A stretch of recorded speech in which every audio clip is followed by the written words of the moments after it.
listening to Radio Sputnik. Telling the untold. Welcome to the Open University of the Airwaves with George Galloway. Only on Sputnik Radio.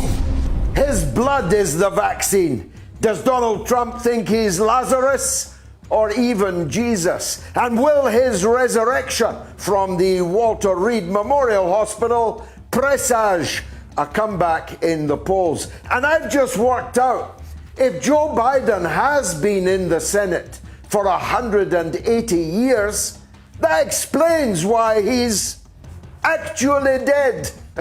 We'll be talking to the wonderful Rachel Blevins, my colleague in America, about all things Americana, including the coronavirus. Breaking news this hour. The great city of Liverpool joins Scotland in a more or less complete lockdown. Pubs, clubs, dance halls, casinos, bookmakers, gyms if you're like that, they are all going to close. The economic impact of these new closures will be simply devastating and cause health problems, of course, of their own. Are we reaching a crossroads in how we in Britain and the United States confront this pandemic? We should have done many things very differently right at the start. But is it now too late to defeat the disease in Britain and the United States at least? Do we have to look at a very different, radically changed way of confronting this? We'll be talking about arts and music in the age of the coronavirus, and anything you want to talk about on the phones or on the Twitter. 1.2 million people watched this show last week. Stay tuned, you'll find out exactly why. It's the mother of all talk shows. Radio Sputnik. We speak your language. The mother of all talk shows. The only education you can get for free.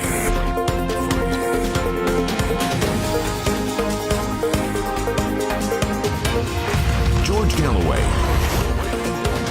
This is Radio Sputnik. And this is London, of course, but coming to you all over the world, thanks to the wonders of the internet and SputnikNews.com. We are also on FM in the United States, in the Washington, D.C. area. 105.5 are the magic numbers there. We're also on AM from Burning City to Burning City, right across the United States. But 1.2 million plus, actually almost 1.3 million people, the biggest audience ever, and that's the third week in a row I've been able to say that, watched the show last week as well as listened to it. They watched it on Facebook, and if you are one of those watching on Facebook, then please share now with all your friends and your contacts. You can watch on my own Facebook page, George Galloway Official. You can watch on RT's multiple Facebook pages. You can watch on YouTube, either on my channel, and do subscribe if you're there, or you can watch on RT's multiple YouTube channels. You can watch on Twitter. You can watch on Instagram. You can even Twitch it if you like. I still haven't checked out what that Twitch is all about, but you can watch it on Twitch also. So spread the word just throughout the show and between shows. And don't forget that this Wednesday, we begin the midweek modes. People have been saying to me for many years that once a week was not enough. RT could not accommodate us with an extra show, and I don't blame them for that. They have so many other things to showcase, so we have done it on our own. You can watch it on Facebook, my Facebook only. That's George Galloway Official, or on my Patreon page. I think on the screen you'll see the details, but in any case, stay tuned. We'll be bringing them to you. That starts on Wednesday at 8 p.m. 8 p.m., 1 hour later, just to allow some of our American audience to get home in the afternoon and tune in. Now, the Moats Extra will go places that I don't go here on a Sunday because I'm not the platform. It's not my platform. I don't want to go places, go to issues in a certain way that might in any way reflect badly on RT or Sputnik, because they are responsible for my output, and that responsibility comes with the credit of having platformed the biggest show of its kind in the entire world.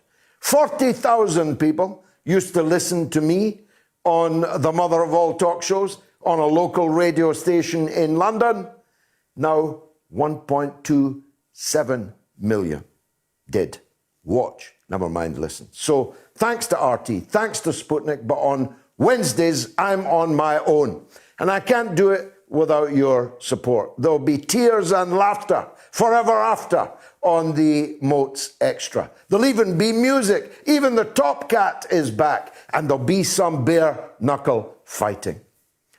There's bare knuckle fighting, of course, in the US presidential election.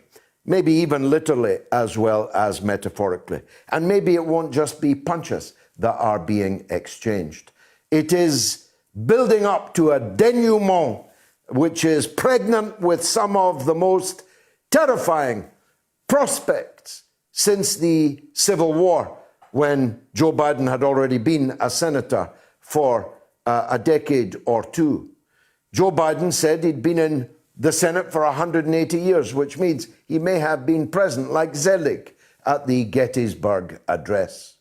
But Donald Trump's goons, the armed white supremacists, the Proud Boys that he told to stand back and stand by, are going to be out on the streets on Election Day, which is only just over 3 weeks from now. Whether that will intimidate the voters into voting for their man remains to be seen. The American people are not easily intimidated. The election could go either way. There is, of course, a whole series of polls now that put Joe Biden very considerably in the lead. But let me tell you something that from where I sit, and because I've been around a long time, I'm an expert in. In the 1980s, when Britain had a conservative prime minister, so divisive and so controversial, many people found it difficult to admit to strangers that they supported her. Thus, the phenomenon of the shy Tory came forth, where approached by a pony-tailed, bright-eyed, bushy-tailed, university-educated, obviously liberal and progressive young woman with a clipboard comes up and asks, "Are you voting for Margaret Thatcher?" There was a 5% at least who said no, or that they didn't know when they knew fine well that they were going to. Now, if that was true of Margaret Thatcher, how true must it be about Donald Trump? If some Ivy Leaguer bounded up to you with a clipboard and said, "Are you voting for Donald Trump?" would you admit it? I'll warrant there are quite a few who will not. And so, I believe these polls are undercounting Donald Trump's support. But there's also this dichotomy, one which we have touched on over the weeks. The vast majority of Republican voters will vote in person on the day. Thus, every exit poll will show a big lead for Donald Trump. The counting of the votes in person will show a big lead for Donald Trump, because most Democrats are voting by post, the mail-in voter, which is already completely shambolic. Hundreds, thousands, 50,000 this week in the state of Michigan got the wrong ballot paper by post. Now, I can see what's going to happen, can't you? Whatever happens in the postal vote, Donald Trump will claim that it was fraudulent, that it was so chaotic, shambolic, and downright corrupt that he simply will not accept the result of a postal ballot defeat for him. And thus, the scene will be set for an ending which might be fitting, actually, given the chaos of Donald Trump's first term as president, that down on the street things get very, very ugly indeed. Donald Trump has the support, it's widely acknowledged, of at least 40% of the American public. That 40% hold amongst them, between them, scores of millions of guns. Many of them more than one. Many of them not one of your pistols that you cock, but the heavy automatic kind of hardware. Down on the street, if it does get ugly, I back Trump's forces to be considerably more violent than the hippies and Black Lives Matter liberals that will be out on the street against them. A pussy hat ain't no defense against automatic weapons. And so the United States Armed Forces, there are multiple armed forces. I couldn't begin to count how many armed forces they have, but up to and including the Army itself, perhaps the Marine Corps itself, could be on the streets of America dealing with the consequences of this unprecedented constitutional rupture, at least since the American Civil War when Joe Biden was a young senator. Now, all of that, of course, will have to end up in the court. Which court? I hear you say. The Supreme Court. The Supreme Court that gave George W. Bush the presidency when his brother rigged the election in the state of Florida. George Bush was never the president of the United States, but he served 2 terms and he invaded half the world and he created an earthquake which is seismic still. And so what will that Supreme Court, newly emboldened by Donald Trump's right-wing picks, what will they decide? And if they decide that Trump won it, the Democrats will not accept that. And a profound political and constitutional crisis will exist in the most powerful, richest country on the earth. The richest and most powerful empire the world has ever seen will be in a state of armed chaos. Now, that might mean that the rest of the world gets a break. I can hear non-Americans listening to what I'm saying, shrugging their shoulders and saying that. And it could mean that, but it could mean worse than that. It could mean that in amidst all this chaos, some kind of wag the dog operation is mounted to try and still the chaos inside the country. And by that, of course, I mean a war. A war with, if anyone, the People's Republic of China. And that war is pregnant with the end of humanity itself, because no one should imagine that the People's Republic of China will accept to be shot at. Those days are well and truly gone. And if the missiles are arriving on Chinese territory, in Chinese waters, be sure that they will be returned, and with interest. And therefore, this chaos I'm describing may not give the rest of us a break. It may be the occasion when the empire explodes rather than implodes. These are very serious, dark even, prospects. You may think I'm being fanciful, but I study this very closely. I'm on American television 5 nights a week, Monday to Friday, oftentimes with my first guest, Rachel Blevins. I study American politics very closely indeed, and I think I have my finger on the button. But we'll hear from her whether I'm being too apocalyptic or not. But bear in mind that Max Kaiser and many other of our guests and callers from the United States of America have been worried of late about exactly the same thing. The coronavirus is on top of all that. There are 57 million people in America unemployed. Get your head around that number. A wave of evictions is taking place because the people can't pay the rent to the landlord and the landlord can't pay the bank for the loan with which he bought the property that he's let to the tenant. The economic vitals of the United States are not just creaking, they are splintering and may fall apart on top of the coronavirus, which has killed well over 200,000 people in the United States of America. And it's getting worse here too. Not yet in terms of hospitalizations, it's getting worse, but not to the point of overwhelming the National Health Service.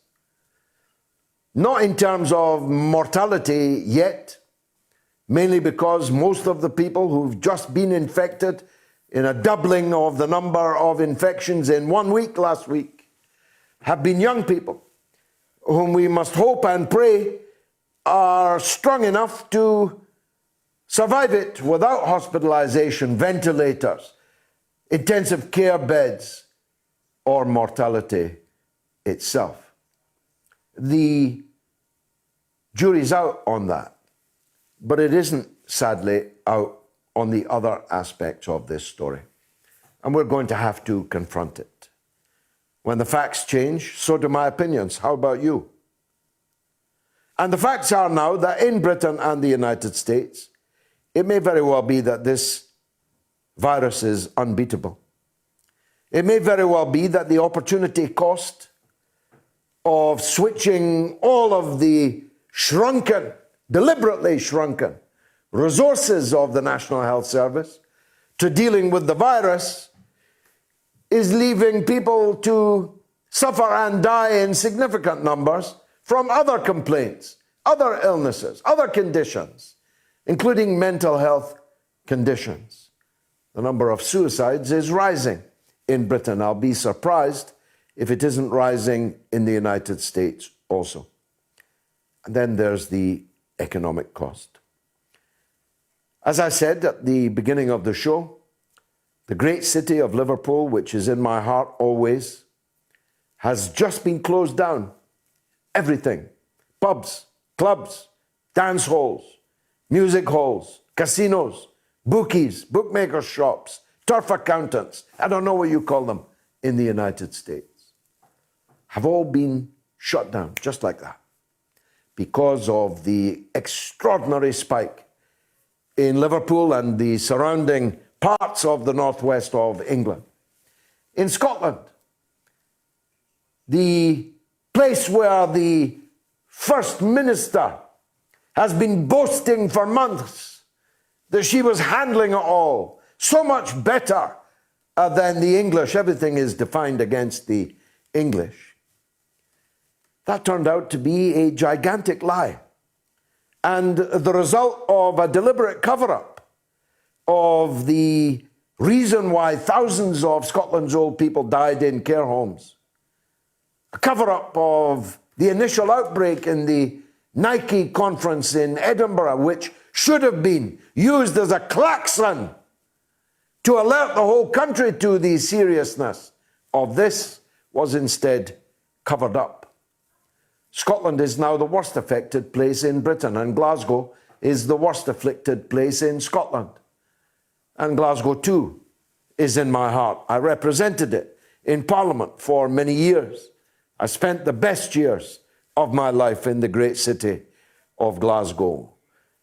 But when you close down every pub and restaurant and cafe, except one limited form of cafe, I'm not even sure if the government knows who is exempt in the cafe field. Certainly the cafe owners don't. If you shut down the economy in Scotland for a problem that is overwhelmingly afflicting the Central Belt, but requires the closure in Orkney, in Caithness, in Sutherland, in the borders of Scotland, You are going to devastate the economy in a way that we'll still be suffering from decades from now. I spoke yesterday to an old friend of mine, a man in his 70s, but with a young 22-year-old son, just finished university, bright-eyed, bushy-tailed, looking for work. There's no work. Nobody's hiring. The prospects for the economy in Britain and the United States is now so dire that it raises the question of whether or not we're going to have to radically U-turn on the measures that we are taking now and find another way. We'll be discussing that, of course, with the great Moats medic, Dr. Ranjit Brar, in the final hour. And in between times, we'll speak to a real artist, one of London's finest chanteuses. We'll be talking to her about arts, culture in the time of the coronavirus. It's all coming up over the course of the next 2 hours and 39 minutes on the mother of all talk shows.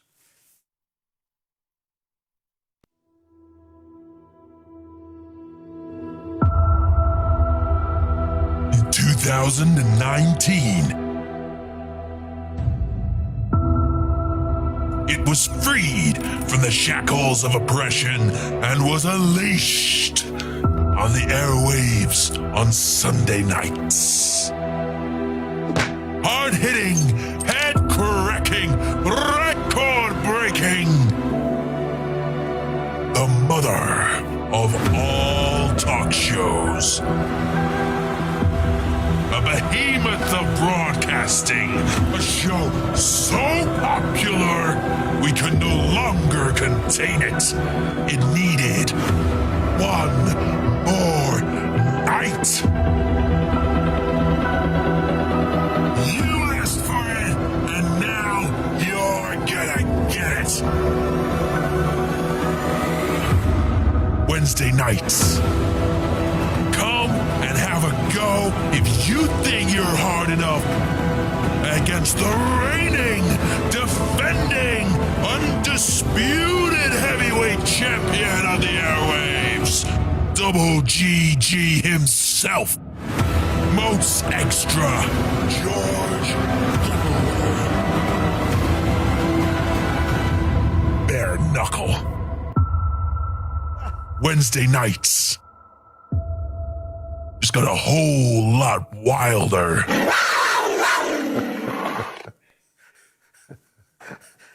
You're caricaturing me. I'm a big cat. I am the top cat. I am indisputably the leader of the gang, but you're the gang. And without the gang, there ain't no leader. So join me on Wednesday night on Facebook, on Patreon. If you come through Patreon, you'll get one of these souvenirs I spoke about last week for the early birds. That's Wednesday at 8 o'clock. Now, my good friend, rising star, trust me, she'll be in the Congress one day and not long distant. Rachel Blevins joins me now. Rachel, you're a brilliant commentator. You'd also be a brilliant politician. We badly need people like you, but I'll not put you in any difficulty with our employer by going further down that track. Tell us how Lazarus managed to rise from the tomb. Has he really risen? Is his blood really the vaccine? What did he mean by that? Has he gone entirely mad?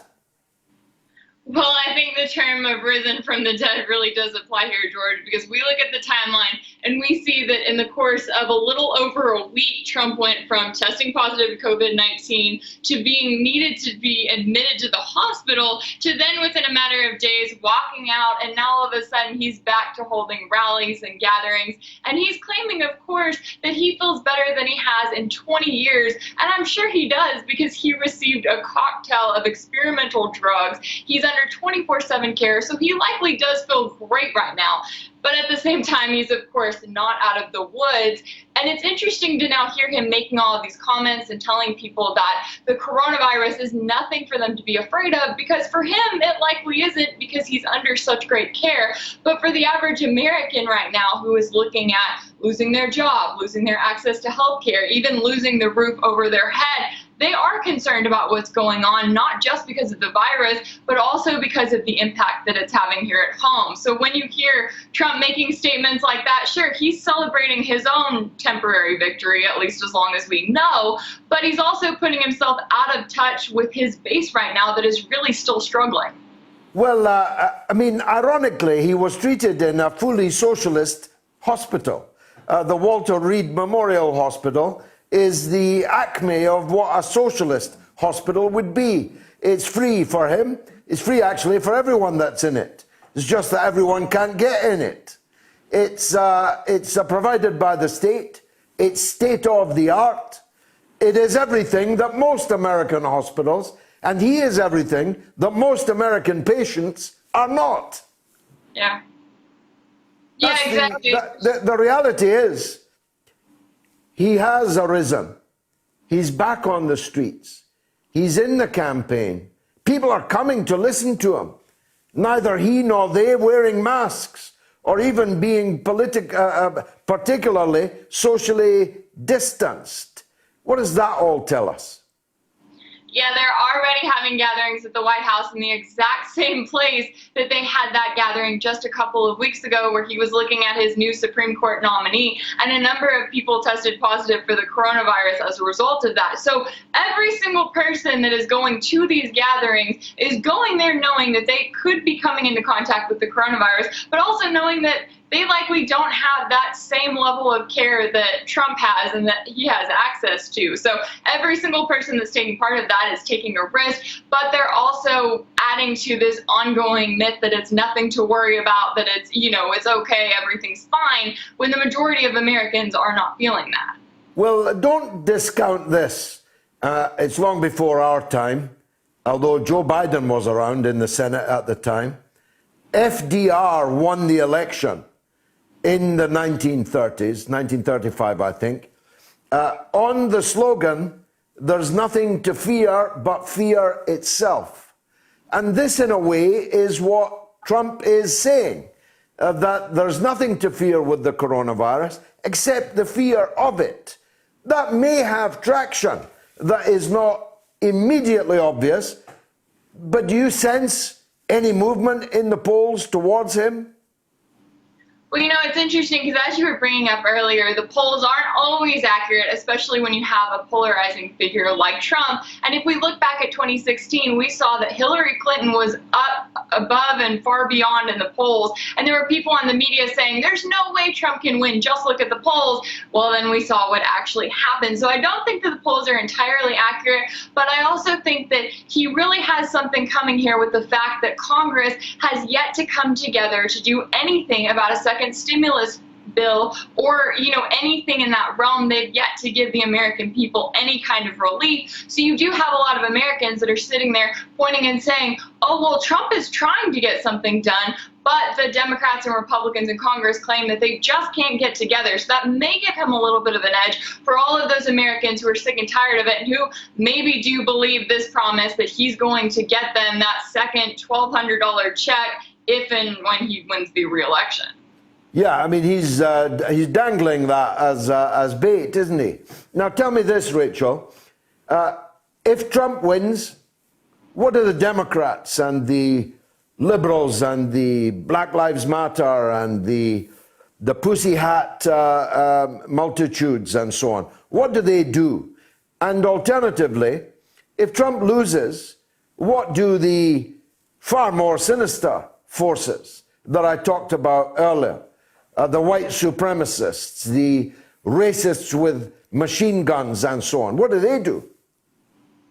Well, you are likely to see a lot more of those protests in the streets, especially as we're waiting for results here, right? Because we'll see the people that go out and vote, but a lot of these states are saying that they're not going to count those mail-in ballots, they're not going to count those absentee ballots until days after the election. So if we're talking about something that is super close whenever it comes to these votes, then we could likely see more protests in the streets, especially if you have Trump in the Oval Office saying, I've got this in the bag, I'm not leaving, I'm not going anywhere. And then you've got Biden saying, well, wait a second, we still have to count these ballots here. We still have to see what this state is doing and that type of thing. And you are likely to see a lot more protests and a lot of those very polarizing gangs. And you're right, exactly as you said earlier, some of them are very heavily armed. And when you're talking about a lot of these people in the South, they have been stocking up on ammo, they have all of their weapons, and not necessarily to be violent, but to do anything that they feel like is protecting their rights. So if they feel like their rights are being infringed on, then yes, they absolutely are going to take to the streets and show up for the cause that they feel passionate about. And what if the Supreme Court gives it to Trump? What do the other side do? There's absolutely going to be a lot of frustration there, I would agree, and I would say that you're going to see a lot more of those protests, especially if we see a repeat kind of like we did in 2000, where it comes down to those battleground states and it comes down to the Supreme Court, and especially if Trump's new nominee, Amy Coney Barrett, gets into the Supreme Court, and then all of a sudden she's one of the one casting those very deciding votes in his favor, and now all of a sudden we're looking at this and saying, wait a second, the American people are told that they have a voice and a vote, yet they're casting votes that then goes to the Electoral College, that then goes to the House of Representatives, that now suddenly goes to the Supreme Court, and at the end of the day, it doesn't really feel like you have that much of a voice when it's those elected representatives that are actually being the ones to cast that final vote, and they may have a dog in the race whenever it comes to their party. Now, will he get that latest Supreme Court nomination? Can that go through the Senate in time? There's only, 22, 23 days left? Well, they say that they're going to be resuming hearings in the coming week, and it sounds like it's something that Republicans are absolutely going to push for. So I could see them pushing it in, especially if we don't get any kind of new scandals or anything like that, specifically where she's concerned. It looks like they could make that happen, and then they could have that edge when it comes to the Supreme Court and the election. Describe the economy for the moment, Rachel. I talked earlier about the unemployment numbers, the mass evictions, closures, and so on. What does it feel like in the United States, economically speaking? There is still that level of frustration because right now you have states looking at rising COVID-19 cases and wondering, do we need to do another lockdown? How are we going to handle that? You know, New York was moving forward with reinstituting a second lockdown in some places. And so there is kind of that level of frustration of what is this going to look like? And there's also the question of, are kids going to be able to go back to school safely and stay in school? Are parents going to be able to still put food on the table? And you look at the fact that we have thousands of small businesses that went out of business and are still out of business and will never return. So there are a lot of Americans that are hurting right now. Now, in terms of what they see as the remedy of that, some of them see it as re-electing Trump. Some of them see it as electing and trying Joe Biden. There are a number of remedies there that they are considering, but I would say that there is a lot of frustration just from the average American about exactly what our future looks like and how certain it is. Indeed. Now, the unemployment levels, the evictions, the closures of business, on top of the coronavirus, on top of the political uncertainty, it's a very rocky picture that we're painting here. Are we in danger of exaggerating it in any way? You know, I don't think so, especially with everything that has happened this year, and especially when you look at just how polarized it seems to be, but yet you look at these two candidates, you look at everything that has been said in these debates, and you realize there's a lot of places that Joe Biden and Donald Trump have a lot in common. So if Americans are getting frustrated, it's likely because they're watching everything that's happening in the media. They're watching the Democrats and Republicans in Congress not refusing to come together on anything that isn't how many hundreds of billions of dollars we're going to spend waging wars around the world next year. You know, and so they're feeling that rising, and they're feeling like no one is actually speaking for them. So this absolutely is something that could end up coming to a head, especially when you have those groups who are looking at each other as being on opposite sides of the aisle and not realizing that at the end of the day, they may actually have a lot in common, but they're just looking at this two-party system and thinking that those parties are absolute opposites. Now, tell me about young Joe Biden. His performance in the first debate, his trousers didn't fall down, so he counted it as a success. And now he's effectively finished the debates by insisting that they be virtual debates rather than on a stage in person. I was sure that he would do that. I was amazed he didn't do it before the first one. Are there going to be any more debates? And what is likely to be the result of the cancellation of those debates? How will it change the dynamic in the election campaign still to run?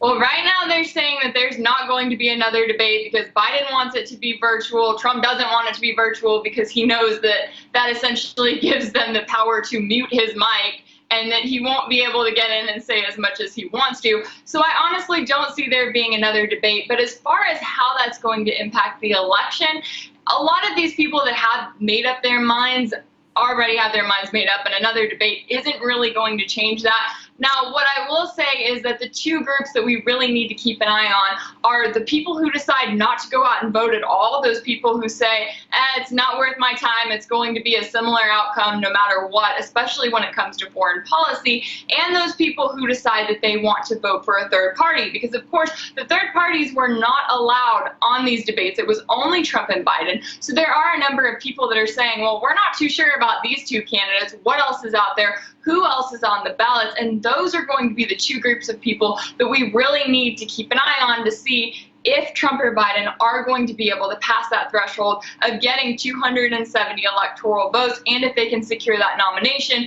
without the help from the House of Representatives or the Supreme Court. Are you prepared to make a prediction, Rachel?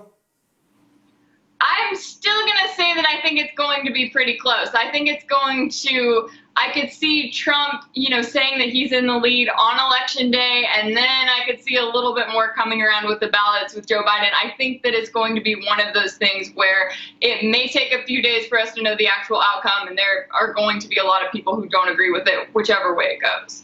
I told you she was going to be a politician. Rachel Blevins, thank you for joining us on the mother of all talk shows. Thanks very much indeed. She's only 25, Rachel. She's one of the brightest stars in the firmament. Okay, I've got a poll running. Which coronavirus treatment should Donald Trump promote?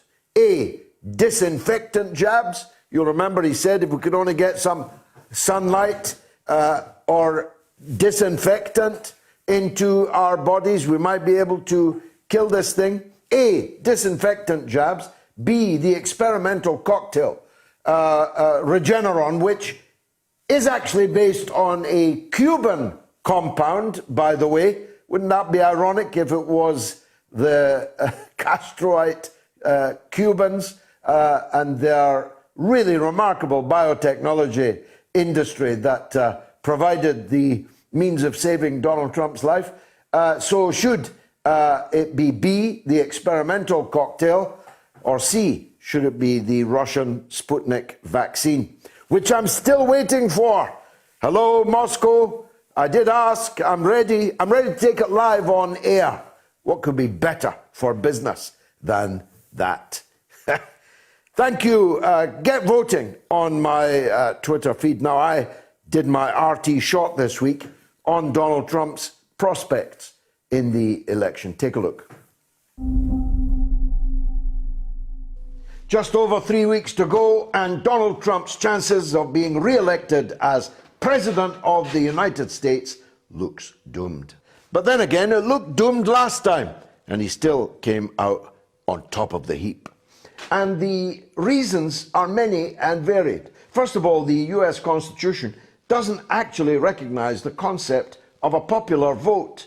You can lose the popular vote, as Trump did substantially last time, and still come out on top. That's because of this peculiar electoral college which they cling to, but which oftentimes, most times, skews the election result.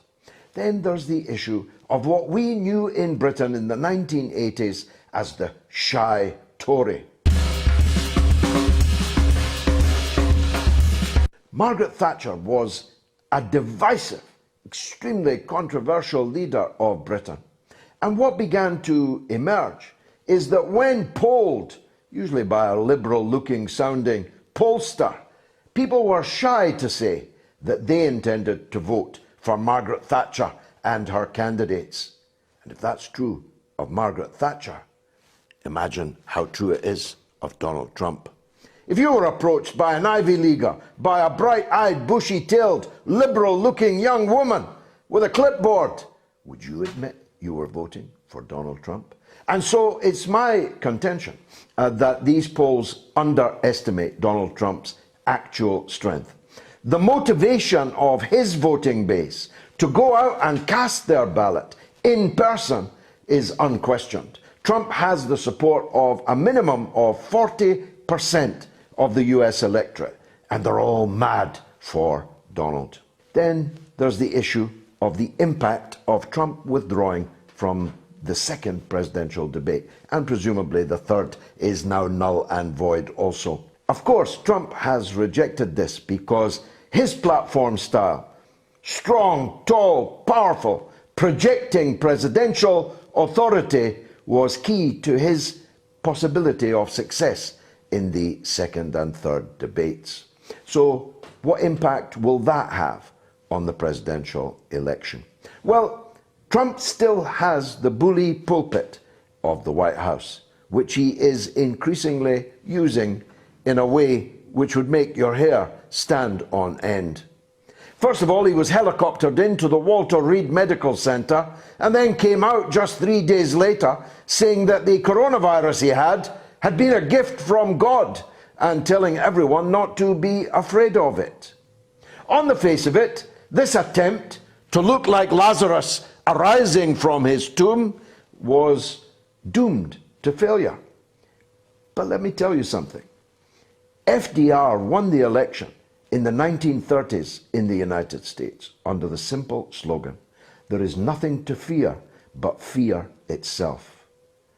There will always be people who will respond positively to a message of hope rather than a message of fear, even if they catch the coronavirus and die soon after election day. Don't write it off as a means of rallying his people and maybe some swing voters too. The question is, has Donald Trump been done for by the coronavirus? The answer is probably. If not for the virus, Donald Trump would have been very comfortably re-elected. Of that, I'm absolutely sure. But it has been a curveball that nature has cast into the presidential election arena. Whether Donald Trump can return that ball and hit it for six, hit it to the boundary, is of course all to play for in the next 3 weeks. One thing's for sure, we'll all be staying up late on election night. Have something to say? Do you disagree with George? Then call us now and give us your view. Which coronavirus treatment should Donald Trump promote? A, disinfectant jabs, 20%. B, the experimental cocktail, that's the Cuban cocktail, 39%. C, the Russian Sputnik vaccine in the lead, 41%. Are you listening? Moscow, we have great faith in it. The US election, Dan says, it's little wonder that 100 million people don't vote in America when you consider the pathetic choice of the duopoly of Biden and Trump. What a perfect message, perfect tweet that is. Thanks, Dan. Chris says, what's with the UK's recent fascination with US politics? Haven't we got our own morons to worry about? Actually, we've always been fascinated by who was going to be the most powerful person in the world, whose finger was on the nuclear button that could bring humanity to an end. We've kind of always had a dog in that fight, had some skin in the game.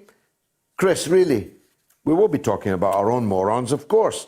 Tim says, Mr. Trump is now behind in the polls and needs a miracle, but his fan base will come out in force and get him another 4 years in the White House. And Richard says, Joe Biden does not seem to be scrutinized on policies, his past, present, and future. It really seems to be on the ticket of I'm not Trump. And Alex says lockdown has become the latest issue to divide society along class lines. Seems to me it's predominantly working class people who oppose it.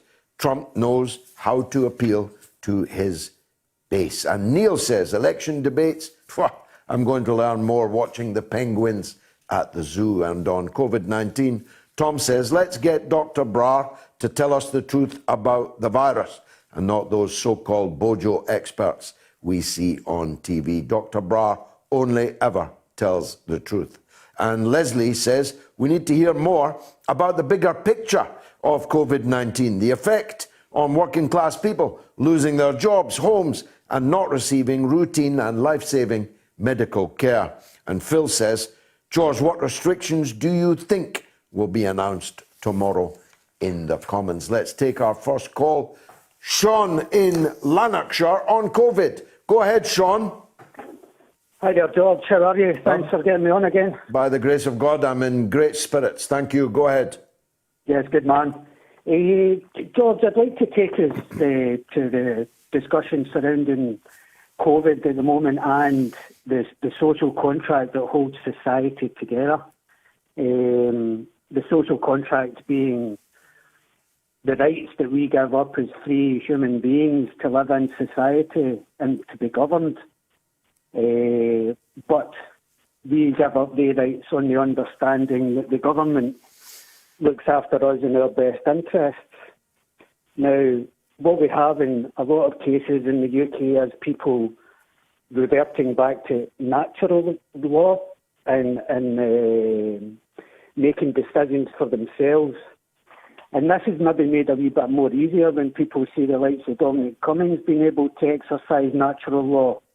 But the rest of the country has been told that they have to adhere to these rules without full knowledge of the circumstances. George, I'd just like to know at what point does the social contract get broken and these numbskulls don't have the right to tell us what to do if our health and well-being is being so cavalierly thrown into the gutter? Well, I mean, that's almost a philosophical question, and it's a very important and good one. The legal position is this: if you disobey the rules, if in Scotland a restaurant stayed open or a bar stayed open past 6 o'clock and sold beer rather than soft drinks, which is all they're currently being allowed to sell, and only until 6 o'clock, the police would arrest you. So the government's writ still runs. The bankruptcy, though, of the credibility of the governing parties in Scotland and in the rest of the UK is causing, as you infer, a fundamental problem. You see, the real reason, I've just written about it in my column for RT.com, the real reason why some places have done really well, whilst us and the United States have done catastrophically, is because nobody trusts the state in Britain and in the United States. But in China, they do trust the state. In South Korea, lest you think I'm making an ideological point, the people trust the state. In New Zealand, in the Indian state of Kerala, the people trust the political class. They trust that the government is looking out for them.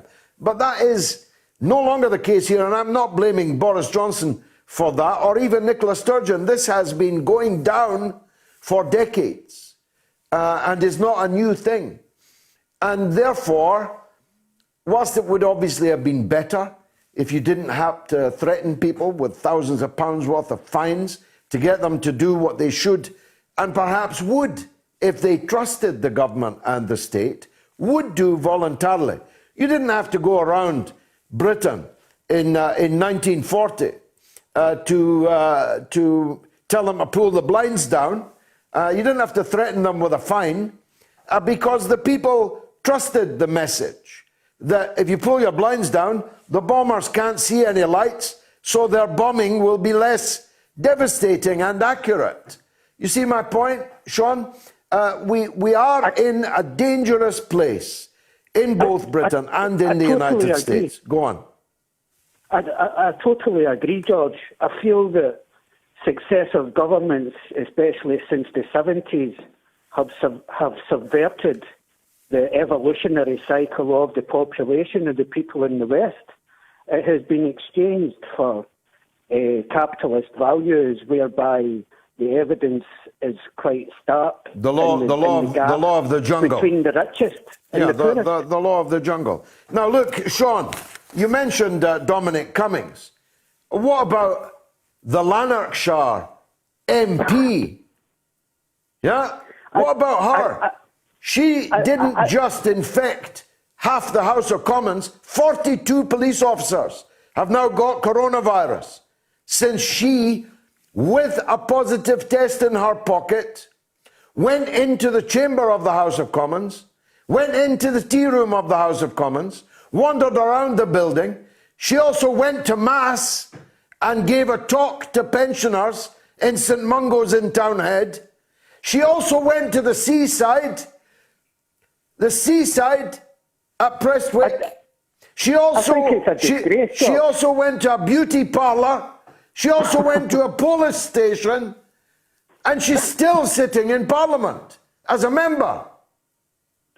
George, her behaviour sums up the whole behaviour of the SNP party.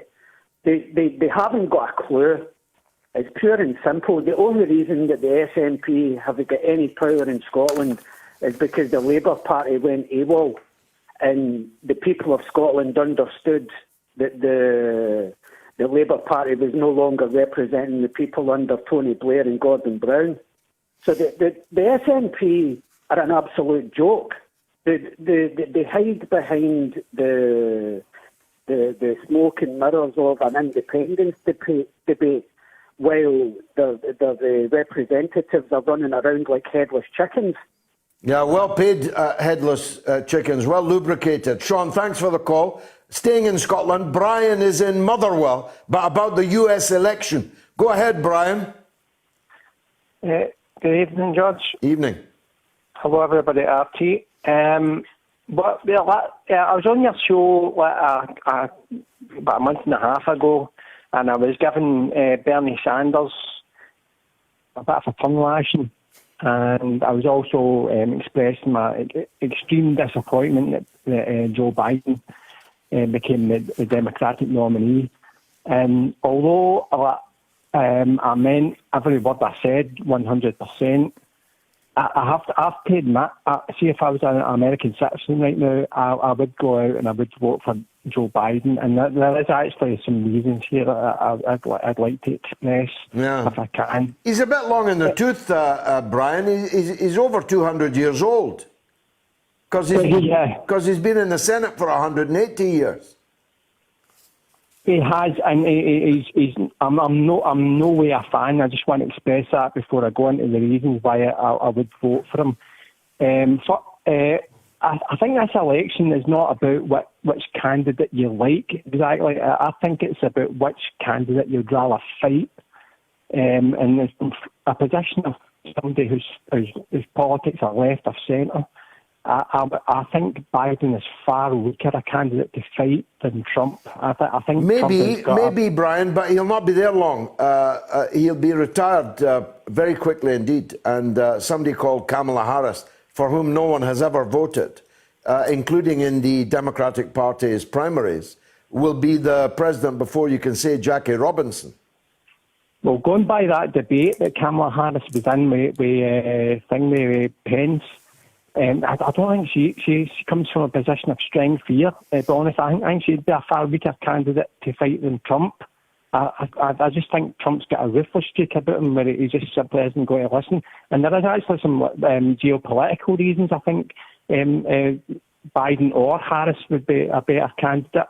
I think. Give me your best two. Well, I think either one would actually be better than Trump, because I think they'd at least try to renegotiate the Iranian nuclear deal, which I think was President Obama's greatest ever achievement. Correct. And Obama was, I'm not a fan of him either, but that was a fantastic deal they got. Environmental issues as well. I mean, I know it's a political consensus that environmental issues and climate change is a major problem. I think although the Paris Climate Agreement was extremely powder puff, at least it was a tiny step towards the right way we should be going about it. And I think either Joe Biden or Kamala Harris would at least try to bring the US back into the Paris Climate Agreement, which at least would achieve something in the range of... Good call, Brian. Good call.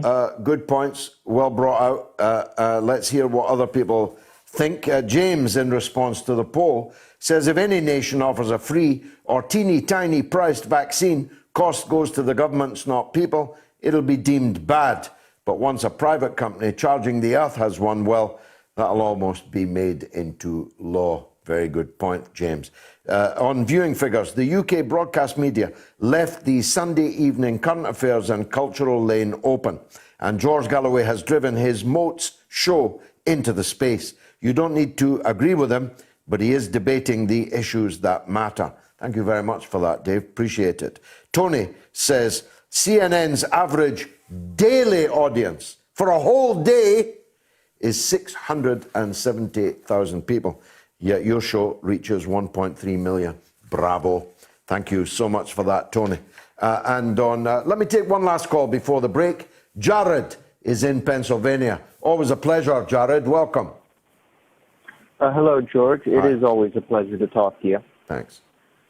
I want to talk about the upcoming elections and what my prediction is, because I seem to be pretty good at predicting these kinds of things. For example, the 2016 election, I said, the day before the election, I said, you know, these polls are pretty close, and Hillary was campaigning in Michigan, and I said, that's probably not a good thing because I don't really associate Michigan as a swing state. So, what I predict this time, though, based off everything I've seen in the area I live, based off all the polling I see, I predict a Biden win, and it could be a landslide, actually. And here's why. I think you might be right. But what about this dichotomy of voting in person and voting by post? You see my point? That if Trump wins on election day, it's going to be quite difficult to winkle him out by saying in the postal ballot you lost big time. Yeah, but that's, I mean, like, he's literally saying that millions of people votes wouldn't be counted, and I don't see him being able to literally say that for literally, like, 50 million people in the entire United States. No, you're right. I mean, he wouldn't have the final say, but the Supreme Court would. I'm not sure about that. If Trump makes the case, and the Attorney General and the state authorities make the case that there has been massive electoral fraud in postal ballots and on the ballots in person on the day, the hanging chads and all that, Trump won. I appreciate that the other side would not take that lying down, but it could still provide a real cliffhanger, couldn't it? Yeah, that's true. But then again, I mean, would it go to the United States Supreme Court or would it go to the local state Supreme Courts? Because it would go to them all, and all the while, Trump would seek to remain in office while this was being adjudicated. Yeah. It is a scary thought of having political violence break out and everything else. But I do predict that Biden is probably going to win and win heavily this time. I mean, I look at, this is not the same Trump of 2016. I mean, He's a lot older, weaker.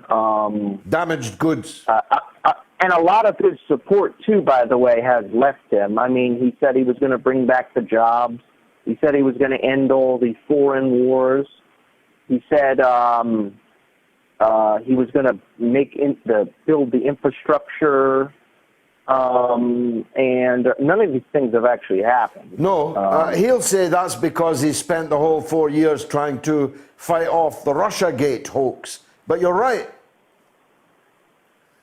Well, I guess apparently you can't kill two birds with one stone, apparently. Can't chew gum and walk at the same time.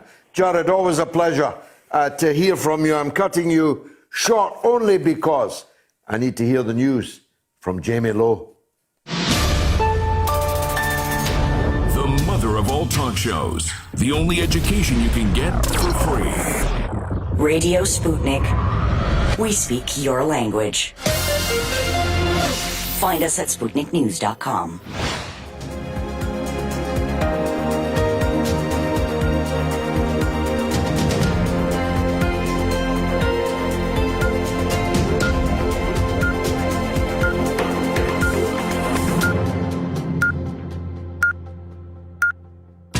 Radio Sputnik News. A leading British scientist has warned that another national coronavirus lockdown is a possibility. Professor Pete Horby said the UK was at a precarious point as COVID cases and hospital admissions continue to rise. His comments echo those of England's Deputy Chief Medical Officer, who said more deaths would follow and urged people to limit social contact. Prime Minister Boris Johnson is expected to announce tougher local restrictions tomorrow. In a statement to MPs, Johnson will outline plans for a three-tier system where each region in England is placed onto a tier based on the severity of cases in the area.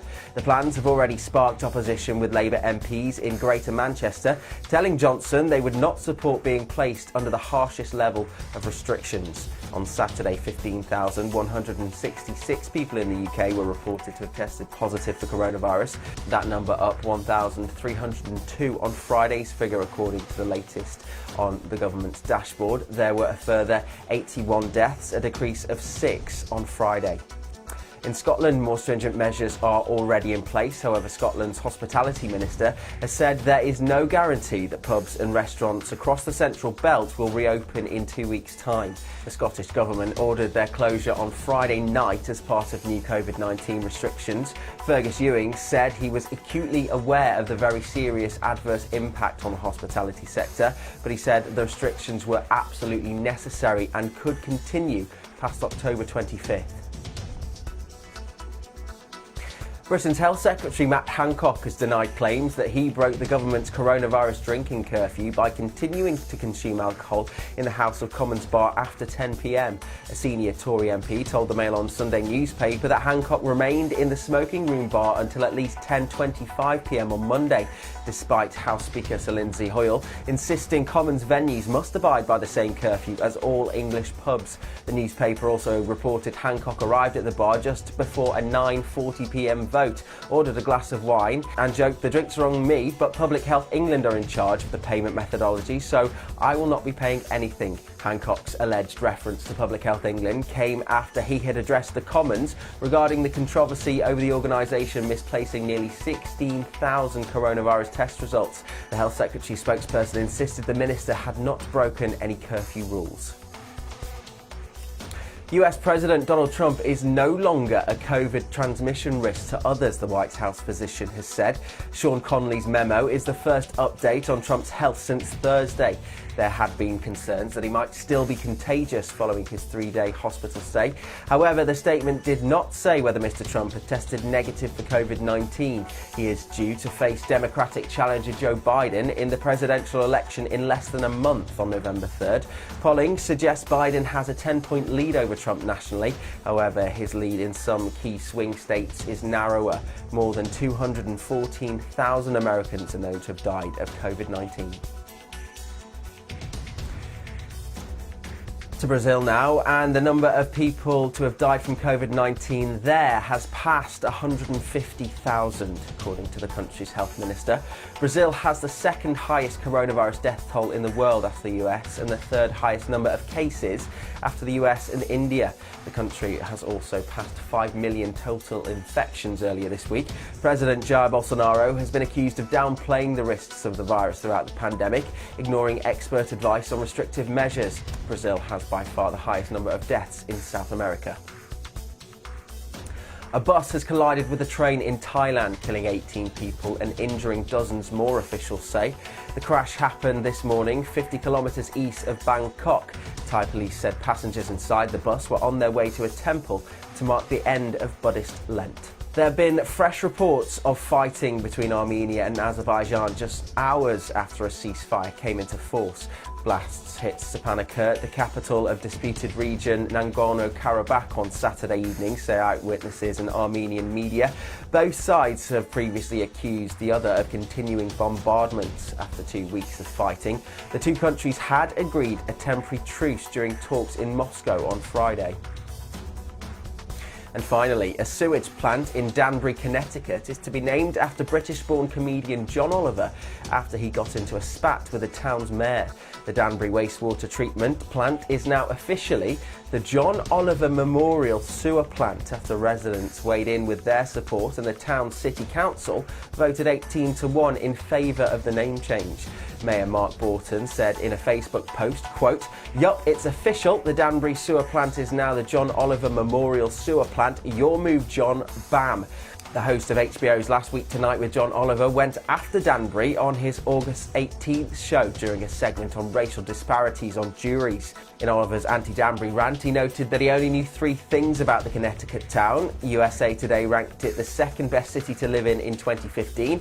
It was once the centre of the American hat industry, and if you're there, you have a standing invite to come and get a thrashing from John Oliver, children included. Blank, blank, blank you, Oliver said. Borton then responded by threatening to name the town's sewage plant after Oliver in a Facebook video. He said, quote, "Behind me you see the City of Danbury Sewer Plant. We're going to rename it the John Oliver Memorial Sewer Plant." Why? Borton asked. "Because it's full of blank, blank, blank, just like you, John." Oliver didn't back down. He upped the stakes, offering to donate $55,000 to local charities if the mayor followed through on his offer and the city accepted. That is the latest here on Sputnik News. I'm Jamie Lowe.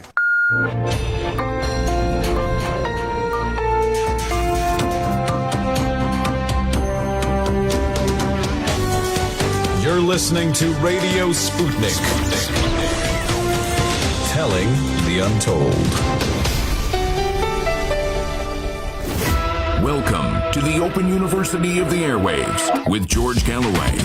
Only on Sputnik Radio.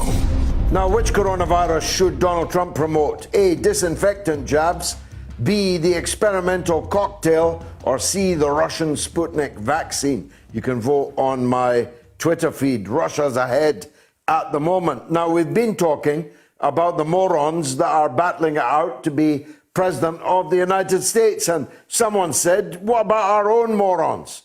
Well, the sharpest-eyed observer that I know of the morons on our own political scene is my good friend Patrick Christys, who has agreed to join us right now on the mother of all talk shows. Patrick, it's not a pretty sight, the United States, but it's not that prettier at Westminster, is it? The government's handling of the coronavirus has been, A, completely ineffective. We're right back where we started, but not without spending vast, uncountable sums of money to no effect. And this governmental performance has gone entirely uncontested by the leader of the opposition, a large plank of wood called Sir Keir Starmer, so wooden the birds are trying to nest in him. And his idea of opposition is to go along with what the government says and does, and when it doesn't work, then criticise it. That's a pretty poor show, isn't it?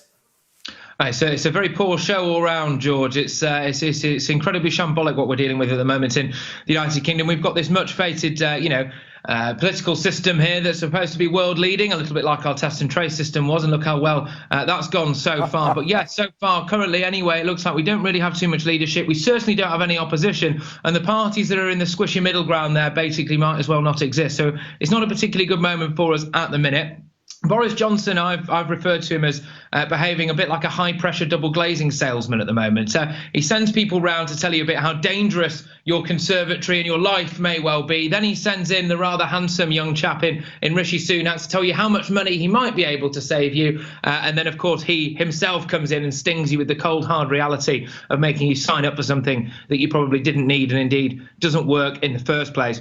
Boris is going to be making a huge swathe of announcements tomorrow and bring in this three-tier system that I'm sure we're going to go into in quite a lot of detail. But this will have disastrous effects for the country, both financially but also politically for Boris Johnson, because it's going to affect, the vast majority of it anyway, is going to affect the north of England, the very place that he smashed down Labour's Red Wall. And we are on the brink, I think, Georgia, of quite a worrying situation in this country where extreme poverty breeds with it two things. It can breed with it extreme socialism. OK, some people might not say that's that dangerous, but it tends to split people, and you can end up with extreme socialism and extreme nationalism. And when you have those two things whirring around simultaneously, it's not a particularly good thing for your country. This observation you make about the Red Wall is the real political question now, because the Red Wall, these were rock-solid Labour seats for generations after generations that fell to the Conservative Party in a large number of cases for the very first time in history. And yet these are the towns and cities that are now going to be devastated by a second tier, a second wave of lockdowns. Tell us what you think he's got in mind in tomorrow's announcements. Yeah, well, supposedly what I'm hearing is that there'll be no mixing between households, even outdoors. Pubs could close, but restaurants will remain open. There's a bit of a grey area there, of course. People will be asked, I understand it, not to leave their local areas. Beauty salons may close. All right, that doesn't tend to affect me that much, George. But sports venues can shut as well. Places like gyms, of course, which I know do affect a lot of people. An interesting one here, non-essential business may close. Well, non-essential is an interesting point, isn't it? Because for the people who own those businesses and work in them, you would imagine that they are deemed to be very, very essential. What he's doing here is trying to get Chancellor Rishi Sunak to come up with this job support scheme. It's going to pay somewhere in the region of 2/3 of people's wages, up to the value of around £2,100. It's not clear yet whether or not employers will be expected to top the rest of that up. But this is the main point, and this is the point that you raised there about the Red Wall, which is the areas that are going to be drastically affected by this now, which is at what point did this start to go from something that was uncontrollable and out of our hands, i.e. the pandemic initially happening? No one could have foreseen what initially happened. And I think that's fair enough. But the government has had it's had time now. It's had months now. Well, it's had 7 months. Exactly, to come up with a test and trace system that works. That's not happened, and to prepare the NHS. Now, we've been told anyway that there's been the equivalent of 50 new hospitals created, either through new Nightingale hospitals or through expanded space within existing hospitals. Well, actually, if that was the case and both of those things had worked, test and trace, and our hospitals being prepared, then surely we wouldn't have to be going into the kind of lockdown measures that we are expecting to be announced tomorrow. And this is where it will really cost him politically, because actually now it started to become the government's fault that we're here again, as opposed to this being something that was out of Boris's control. Now, you know the Conservative Party well. This must be causing unrest inside the party. Boris Johnson's not the man he used to be. He was a kind of sunshiny figure, an effervescent, eloquent, funny fellow, but there's not much to laugh about now. And he seems like to have deflated. It's like a spitting image puppet that the air has been let out of. He's flat, his performances are flat, his government's actions have not worked, despite vast, eye-watering sums of money spent on them. 110 billion has been spent on the test and track and trace, and there's no sign of it anywhere, and it hasn't worked. Is there a possibility that the skids are under Johnson inside the Conservative Party? Yes, there is, very much so, not least because of all the MPs who won their seats at the last election in the Red Wall that we've spoken about, now fearing that they're going to get kicked out of there quite unceremoniously at the next opportunity, of course. That applies pressure on Boris Johnson, but also from people towards the right of the party, MPs like Steve Baker, for example, who have been really concerned about the government's authoritative approach. There's been a bit of a question mark, really, over our fundamental democratic system in this country, with laws, and they are laws, and in some cases quite draconian laws, ever changing, by the way, coming in and out and in again on a regular basis without parliamentary scrutiny, which is something that underpins UK democracy and underpins what we would deem normally to be, kind of civilized nations, I suppose you could say. Well, that's not been happening. There's not been the scrutiny there, and there's not been parliamentary votes on it, and people have been struggling to get their heads around that, and that seems to be, frankly, very, very undemocratic. And so he is copping it from all angles, actually, at the moment, and that's worrying for Boris Johnson. And the fact is as well that it's the main issue, I think, for him, or one of the main issues for him, is the quality of advice that he's taken. You mentioned there about the kind of ray of sunshine that he was. Now, it's not fair to say that Boris Johnson is simply a fair weather prime minister, because the reason why he rode in on a wave of optimism was that he was intending to tackle well what is a very difficult issue for Britain, i.e. Brexit. And he kind of almost, in a way, planned that out and surrounded himself with advisors so he could delegate and do that. Well, now he's been confronted with this situation, and he clearly is relying very heavily on his advisors. And those advisors have come under scrutiny, frankly, for the quality of the advice that they've been giving and the basis of the research that they've been giving. Just recently, actually, in fact, I saw an article that came out on this today. Professor Chris Whitty, who's been one of the top medical officers there, of course, advising Boris Johnson, apparently told briefed Cabinet yesterday that 33% of COVID transmissions in the United Kingdom had come from pubs and the hospitality sector. So they all kind of bought that, and that's been one of the main reasons behind why we might now close a lot of pubs and the hospitality sector, reducing millions of jobs there to ashes, essentially, and the industry as a whole. Well, that's now been questioned because it's emerged that the sample size that they used for that was essentially minimal and therefore doesn't really hold up much to scientific scrutiny. And so you've got Boris Johnson now, who doesn't appear to have any original ideas of his own, doesn't particularly want to take control of this himself, and perhaps is almost deliberately now at this point not taking the best of advice. And that really is a kind of potent cocktail of disaster for him, not just within his own party, but with the public as a whole. And all of this running alongside the very difficult negotiations, they would have been difficult for anyone, with the European Union about the final status agreement. We're only, well, it's now coming up to the middle of October, and we're out on the New Year's Eve. So are we going to get an agreement with the European Union, in your view? I think it's become almost impossible to say, but I'd have to say no, it doesn't look that way to me, particularly at the moment, unless there can be several rabbits pulled out of the hat at a later date. It appears that Michel Barnier, who's of course the EU's chief Brexit negotiator there, is not for moving when it comes to things like fisheries, or really specifically fisheries, really. And that's providing an issue because clearly that was seen as being a major element of Brexit and actually not something that Boris Johnson specifically wants to compromise on. So that's a sticking point.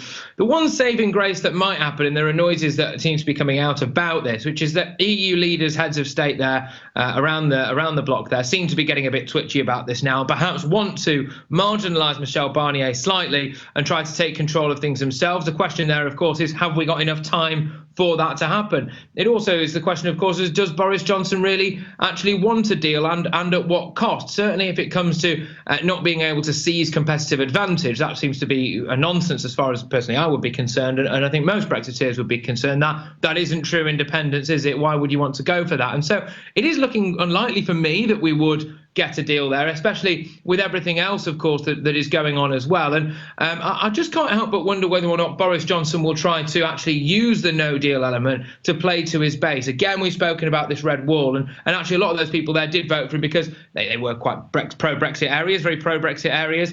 And actually those people there, on the whole anyway, don't seem to be too worried anyway about a no deal scenario. Is Boris Johnson trying to position himself as their hero in this capacity now? Sorry, guys, I've messed up the whole coronavirus things. Apologies about that. And I know you don't have a job to go to anymore. But hey, I didn't cave into the European Union, did I? And maybe that's something he's looking to hinge his hat on. Who is the man in the shadows? who is the man that it is possible to imagine would come forth and say, your time's up, Boris Johnson. You've made a cod of the whole thing, and it's time to go. Who would be the most likely successor to Boris Johnson, in your view? It's a very interesting question, that, really. I think given the unprecedented economic disaster that we're about to face, actually, Rishi Sunak has been positioning himself relatively well. He has been kind of putting well-placed articles out at the right times, essentially saying, I'm kind of urging Boris not to do this. It wouldn't be financially prudent to do this. And therefore, when we are kind of picking through the charred remains of the British economy, in, let's be honest, probably months now, that were gone for years, perhaps Rishi Sunak could continue to position himself as the man who wished he hadn't had to do this and the man with the fiscal responsibility to get us out of it. I do think that there is a lack of real kind of seasoned class within that Conservative Party. You could argue that Michael Gove is always trying to be well positioned to take over from anyone. I mean, I think that's somebody who can't be written off there.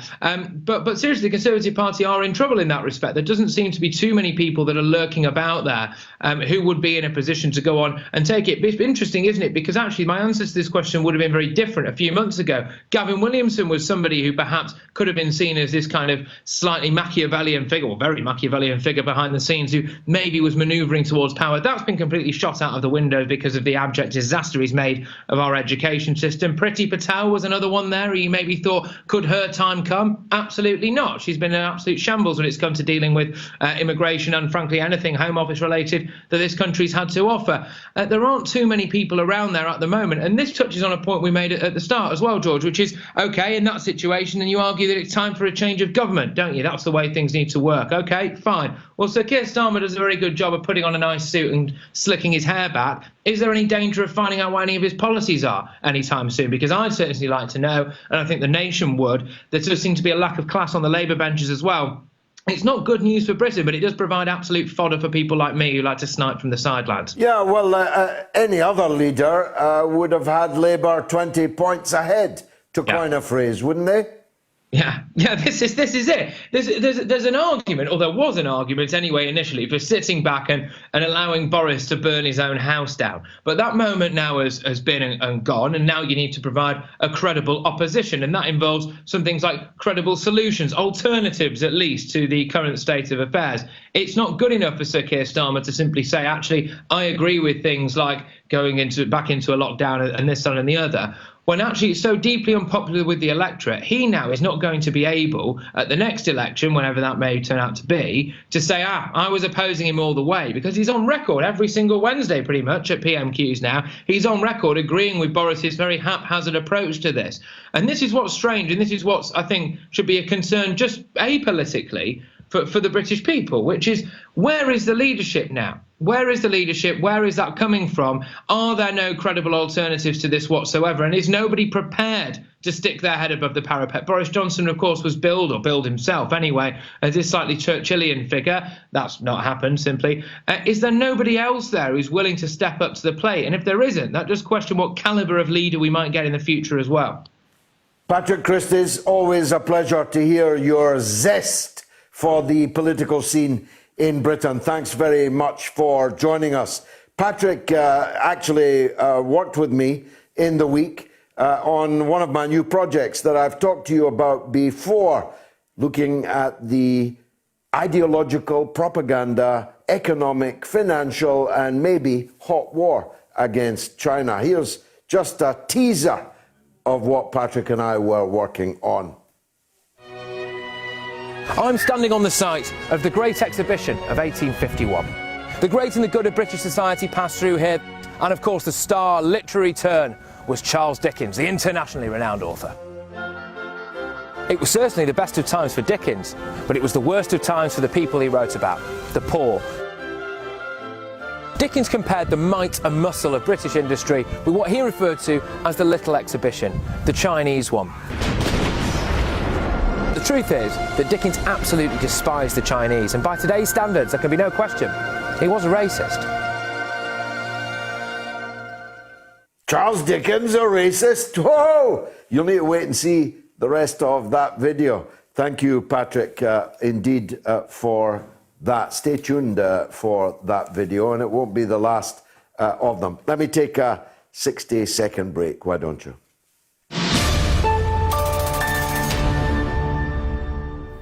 Look at these reviews. An intermediate masterpiece. No way out. A surprise smash. No way out. It was shocking, courageous, inclusive, and I loved every minute of it. No way out. How could this happen? The show was lousy and long, and we did everything wrong. Where did we go right? Christmas came early to broadcasting this year, and guess who they stuffed in our stocking? George Galloway. It was so crass and so crude, even Murdoch would have booed. Where did we go right? Last year, a radio star was reborn on the airwaves, the mother of all talk shows with George Galloway. A new show, Modes Extra George Galloway Bare Knuckle. We predict the new show's name will soon be up in lights, if they can find enough bulbs. We searched Britain on and off for a lady with a cough. We had callers and reporters by the score. We were so enthusiastic to build a set made out of plastic. If anyone spoke sense, well, we sent them out the door. They shouted, hooray, that socialist on display. Where did we go right? When they asked for one more day, we nearly ran away. Where did we go right? A show so easy to despise. Now it's up for the Pulitzer Prize. Oh, where, tell us where did we go right? The best new program of the decade. George Galloway is a political genius. Now they like him. Oh, we knew it wouldn't sell. We broadcast in Israel. It's the end of our career. It'll run for 20 years. Tell us, where did we go right?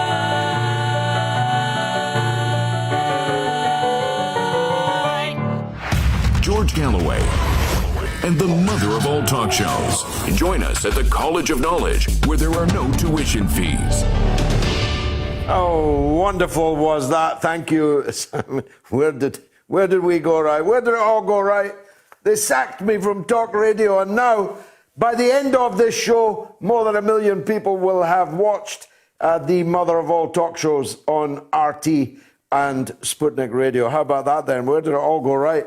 The week that shaped the world we're in. I look back at some of the momentous and sometimes chilling events over the 7 days we are now passing through. Today was a pretty sensational day in history. In the UK in 1974, Labour scraped a second term in power after a general election which saw them win a 3-seat majority. And I was there. I was the secretary of the Dundee West constituency Labour Party in 1974. And we won the election in February and then had to go back for a second election in October to get a majority Labour government. The February one was a minority Labour government. Harold Wilson, the comeback king, who'd won in 64 and 66 and unexpectedly lost in 1970. Matter of fact, I was watching The Crown on Netflix last night, dealing with the events of 1974, the miners' strike, the 3-day week, the power cuts, the kind of lockdown of their day, and Harold Wilson came back by the skin of his teeth. And when you've got a majority of only 3 in Parliament, you're in a real sticky situation because those 3 can demand anything they like, can oppose anything they like, and can actually change the course of history. It was always my wish, prayer, that a government would be in power in Britain with a majority of 1, and I was that one. Anyway, 2 years later, on the same day, the so-called Gang of 4 in China, which included Chairman Mao's widow, Jiang Qing, were arrested. The 4 were accused of attempting to overthrow the government and were sentenced to death which was later commuted to life in prison. In 1987, on this day, a huge sonar exploration of Loch Ness failed to find the world-famous monster, known affectionately as Nessie. It hasn't stopped numerous alleged sightings since, of course. Isn't that a subject we can do on Moats Extra? Let's hunt for Nessie on Moats Extra. In 1987, it was also the year I was first elected to Parliament for the Glasgow constituency of Hillhead. I just throw that in, although it wasn't on this day. It was in June. I remember it well. Pardon me. A day later, October 12th in 1978, gosh, I remember this, Sid Vicious, a member of the Sex Pistols group, was arrested on suspicion of murder after the body of his girlfriend, Nancy Spungen, was found in their New York hotel room. He was subsequently bailed and died of a heroin overdose. In 1984, a bomb exploded in the Grand Hotel in Brighton, where the Conservative Party was holding its annual conference. It had been planted some time before by the IRA. Excuse me, and was triggered by a time delay fuse. It was an attempt to blow up Margaret Thatcher and her cabinet, and very nearly did. That failed, although 5 people were killed, including one Tory Member of Parliament. In another bomb attack, 17 American sailors, had been killed in what is now known to be an Al-Qaeda suicide attack on the US Navy destroyer, the SS Cole, in the Yemeni port of Aden. There's a brilliant, if you like, vignette about that in the wonderful television series, Looming Tower. The Looming Tower is one of the best things I've ever seen on television, and one of the episodes, or more than one, deals with the Yemen attack on the Cole. In 1992, on October 13th, the Thatcher government announced plans to close 1/3 of Britain's deep coal mines, putting 31,000 miners out of work. This was the week that Cecil Parkinson, Britain's Trade and Industry Secretary under Thatcher, was forced to resign after fresh details about his affair and a love child with former Secretary Sarah Keyes were revealed, none of which stopped Cecil subsequently becoming ennobled and becoming chairman of the Conservative Party. The party of the family, you know what I mean? And this is the week in 1994 that Palestinian leader Yasser Arafat and 2 Israelis, Prime Minister Yitzhak Rabin and Foreign Minister Shimon Peres, were named the winners of the Nobel Peace Prize. It was on October 15 in 1964 that Nikita Khrushchev was unexpectedly and abruptly stepped down as leader of the Soviet Union. It was framed as voluntary because of his age and ill health, but a day later, the official Soviet news agency TASS indicated Khrushchev's departure was certainly not voluntary and criticized his harebrained scheming, bragging, and phase-mongering without actually naming him. Fascinating, that, actually. In 1976, in this week, 2 men from the Ulster Defence Regiment were jailed for 35 years in connection with the murders of members of the Miami show band. You may recall my epic interviews with Stephen Travers, one of the survivors from the Miami show band. If you haven't heard them, watched them, then they're worth looking back at. These UDR soldiers were members of the outlawed paramilitary organisation, the Ulster Volunteer Force. 3 band members died. And there's also no doubt whatsoever that the British government colluded in the killings. And indeed, my good friend Sean Murray, in his new and much lauded film, Unquiet Graves, proves that beyond any contradiction. Now, here's surely an appropriate message for US viewers and listeners. In 1996, the British government announced plans to ban handguns following the shocking massacre at Dunblane in Scotland. Earlier in the year, in March, Thomas Hamilton had walked into the gym at Dunblane Primary School and killed 16 young children and their teacher. He also injured 13 other children and 3 teachers, and then shot himself.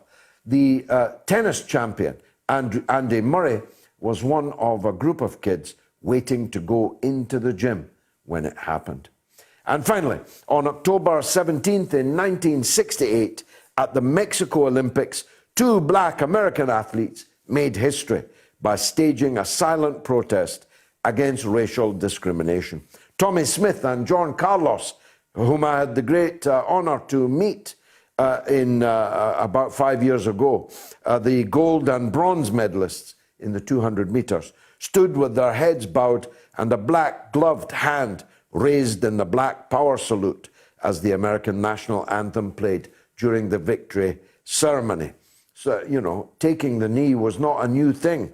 The pair both also wore black socks and no shoes, and Smith wore a black scarf around his neck. Carlos, a string of beads, which he called Strange Fruit, after the great classic Billie Holiday number, Strange Fruit, twisting like strange fruit in the southern trees, meant to, of course, summon up the image of the thousands of people who were lynched, hanged from trees by racists in the United States of America. Don't think Donald Trump is anything new.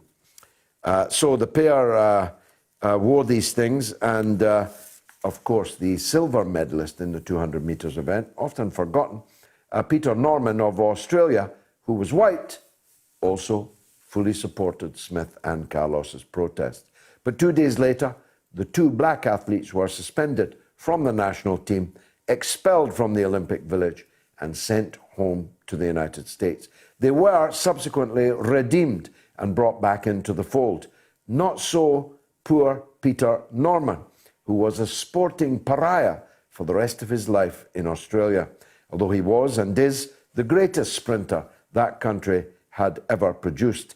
He was banned from the 1972 Olympics and died an alcoholic in 2006. The 2 US athletes were pallbearers at his funeral.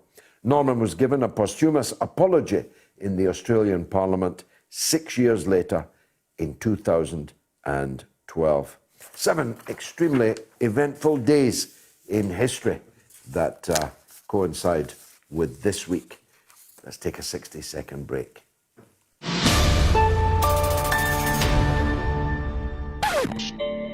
Call me. Come and have a go. If you think you're hard enough, don't bring up a false name. Come on air. Call me and let's have this matter out. Let's get ready to rumble! How have you got the nerve to tell people to Brexit if you're not telling them the repercussions? That's 2016's argument, Michael. I'm no longer arguing with you about the merits of Brexit. I'm arguing with you about democracy, about the right of the majority to have their decision, their vote implemented. This match will get red hot. Not have a referendum. Let them have a referendum. Let them sort it out amongst themselves. I want a referendum. Robert, I want a referendum. Let me put that in capital letters. If you think this year of 2020, which is shaping up already to be an annus miserabilis for the SNP, if you think this is your year, go ahead. Come on. Let's have it out.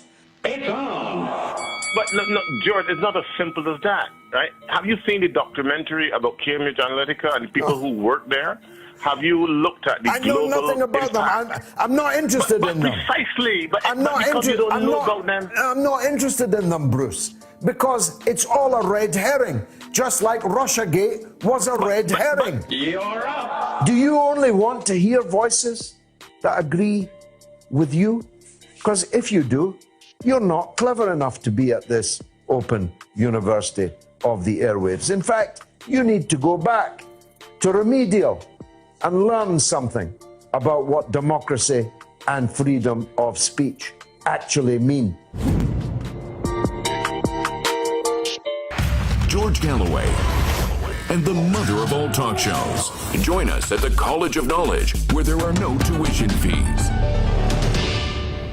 Now, of course, this period of lockdown has been devastating for all kinds of sectors. There's been the furlough for some people, but not for others. Self-employed people, people working in the arts, have found it almost impossible to survive. God knows what it is they're delivering, pizzas or whatever. They are having to scrape and scramble down on the street because normal venues, of course, are completely unavailable to them. The theatres are closed. Even the cinemas are now shutting down and are closing. Clubs in Scotland, in Liverpool, as I just told you earlier this evening, are being closed. There's no place for singers, for musicians, and the inability to go to exhibitions, even if you were allowed to, will people do it? Go to exhibitions, go to shows and so on. It's very, very difficult indeed. Annie Afrilu is a singer and songwriter in London. A singer and songwriter of note, I should say. And I'm very glad to say she joins us now. Annie, welcome on board, the mother of all talk shows. Answer that first question first, if you would. How are people surviving? How have they survived the last 8 months? Well, I know that myself, I'm on Universal Credit, which is the first time since uni days. And it's actually really, it's not very nice to do that because I make all of my money from singing at weddings. But I know some of my friends, they perform, but they also have teaching on the side. And so they were able to get a nice amount of money drop in. I think it's every 3 months they were getting the drop because of their teaching. Yeah. But you're not in that situation, so you're on the universal credit. That must be the case for many, because if you're a wedding singer, there ain't no weddings. There are certainly no receptions. And the last thing they want is somebody singing. They're probably afraid to congregate in those situations. So they just switch the light off on you. Absolutely, yeah. From the top of the year when everything started to lock down, all of the weddings that were booked, they've given me a deposit previously. And are you still with me? Yeah. Are you there, Annie? Well, I'm not sure if you can hear me, but I'll continue anyway. Yeah, go on, Annie. Alas, we've lost her. Which coronavirus treatment should Donald Trump promote? A, disinfectant jabs, that's at 19%. The experimental cocktail, 37%, that's down 2. But the Russian Sputnik vaccine is up at 44%. They really need to get it over here. I'm absolutely sure about that. Alex says, people are saying one thing in public and doing another thing entirely in the privacy of the polling booth. And Sam says, the polls got Brexit wrong and the 2016 POTUS election wrong. Don't trust the biased polls. They're propaganda. And Tony says, the polls in America oversample the Democrats. The polls are worthless. Trump will win the Electoral College vote. Jeff says, I can't see Biden lasting 4 years as president. He'll be 82 in 2024. Well, that's where you're wrong. He'll be 222 by 2024. Andy says, Trump and indeed Biden is what happens to politics when mainstream politicians let folk down by not delivering on their policies. This is the future of politics in the West now. Andy, a very, very profound observation. That is exactly what happens when you elect people who are neither capable of nor even intending to solve the problems that this country has. And it's true in the US too. And Joe says, it's the end of the world as we know it. There's a song there somewhere. Maybe Annie can write it while she's trying to get back in touch with us. Richard is in Manchester. Let's hear from him. Go ahead, Richard. Good evening, George. Thank you very much, sir, for having me on your show. Always a pleasure. Go on. George, I listen to you every week. You talk common sense. There's only a few people that I now listen to because some of the rubbish that's coming out of the main media these days is absolute nonsense. I have to just turn it off. I can't stand it. Yeah, me too. I no longer watch what they call mainstream media. It's not good for my health. It's not good for mine either, George. I think my blood pressure goes up. I don't test it, but I think it goes up when there are people like Sophie Ridge on Sunday interviewing Tony Blair as though it's an advertising campaign for one of his new companies. That's every other day. Certainly every week. Every week? I mean, you must get... I haven't been on Sky News. How many years is it since I was on Sky News? It's only just short of how many years it is since I was on BBC News. I used to be a regular on all this Question Time and all that. They just... I know, there was great fun, George, in Burnley and in various places. I often switch back to that and have some great fun. Luckily, they're all in the can and we can take them out and watch, yeah. Anyway, sorry to interrupt, Richard. Go ahead. George, it's your show. I love it. I love your show. Sometimes I can't get on, but I'm very pleased to talk to you. George, we're talking about a president who's just had the coronavirus, who has now supposedly overcome it. I'm hoping that he gets in and does another 4 years because he's been a breath of fresh air. Everybody is against him. He's fought 4 years against Pelosi and everybody else that she's connected with, who go back to the Clintons, and they're all associated. And he's come in, this guy, as a businessman to clear the swamp, just as our Prime Minister is trying to do, but hasn't had yet time to do it. They've both failed, though. They've both failed, Richard. That's the point. Now, you might argue about why they failed, but you couldn't dispute that they have both failed. Trump has now 57 million unemployed people in America. He has at least 250,000 dead people in the coronavirus pandemic. The country is divided from north to south, east to west. And don't get me started on Boris Johnson. I mean, you heard Patrick, who's not a left-wing guy, earlier. This red wall was knocked down and all these working class areas voted Tory, and the new raft of closures that he's about to announce tomorrow is going to put half of them on the dole. I think he has to go whichever way it goes, George. And to be honest, I trust you with the prime ministership of this country better than all of them. But it's not got to be. Not yet anyway, Richard. Don't lose hope. I might be back. George, what do you think? Can I ask you a serious question? Yeah. If Joe Biden gets in, and Harris, who is a warmonger, and having association with all these warmongers, and you know the lot of them, do you think there will be a war with Iran? And if so, how quick will it take them to gear up and go for war? Because I have a feeling in my heart that's what they want to do. Well, most wars are Democratic Party wars. The worst wars have been Democratic Party wars.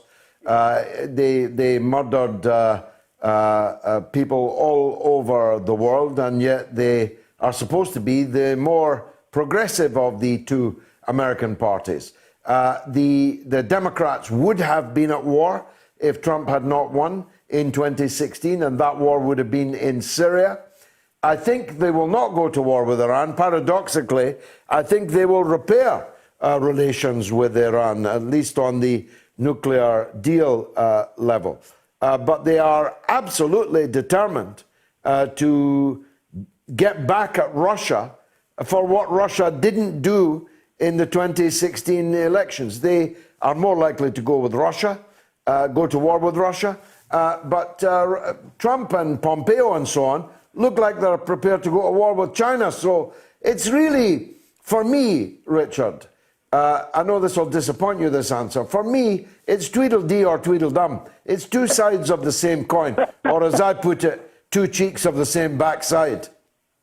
Well, I hope that we're all tough enough to get over a little ditty about who do you think you're kidding, Mr. Hitler, with the whole lot of them, and we get on with what we want to do. Well, that's what I want to do. You. Exactly so. That's what I want to do. Pleasure talking to you, Richard, really. Annie is back. The line was poor. Let's hope it's better this time. Just on the phone, though. Annie, you were explaining the fate of the wedding singer, the fate of the lounge bar singer, the fate of the concert singer. I mean, your whole sector's been wiped out. Yeah, it really has. The agencies that I was working with, they've all just paused. They're really trying to take the deposit as a cancellation fee where possible, but when the law changes, in fact, it makes the contracts, I think it's called a fractured contract, whereby initially it says the deposit that secured the booking initially, under no circumstances can that be given back. And if there is a cancellation, there is a cancellation fee due per event based on the time period in which it's been cancelled. In this situation, it's such a rare situation, deposits at the right time when Boris has made his announcements, the deposit was due back. So that was very difficult in certain circumstances, because we're so used to not needing to give that deposit back that we now have to make sure we've got enough money to pay back. So not only are we losing so many of the gigs that would be several different gigs a week throughout the summer, all been cancelled. It's been really, really difficult. In fact, I feel like I've regressed back to being a student. Yeah. Now tell me, what did you think of the Chancellor's response in the week when he effectively said, well, you know, you're going to need to go and work in Kentucky Fried Chicken? You know, I'm in two minds about this. I haven't actually watched the clip, but I have definitely heard of the phrase that he, like his quotes that are going around. And in one sense, many musicians have what we would call a side hustle for the downtimes, especially as a wedding singer. The whole year isn't fully booked. It's seasonal. However, there are people that are working in orchestras and they're consistently touring and there's always a gig available where they do not need to develop another skill. Their skills are so great in the area that they're already in that it's really, really sad and incomprehensible to have to retrain. And these orchestral performers and so on, they too have been out of work now for most of this year because, as far as I know, there are no concert halls open, there are no orchestral performances, and the way things are going, even those places that had begun to open up again will have to close down.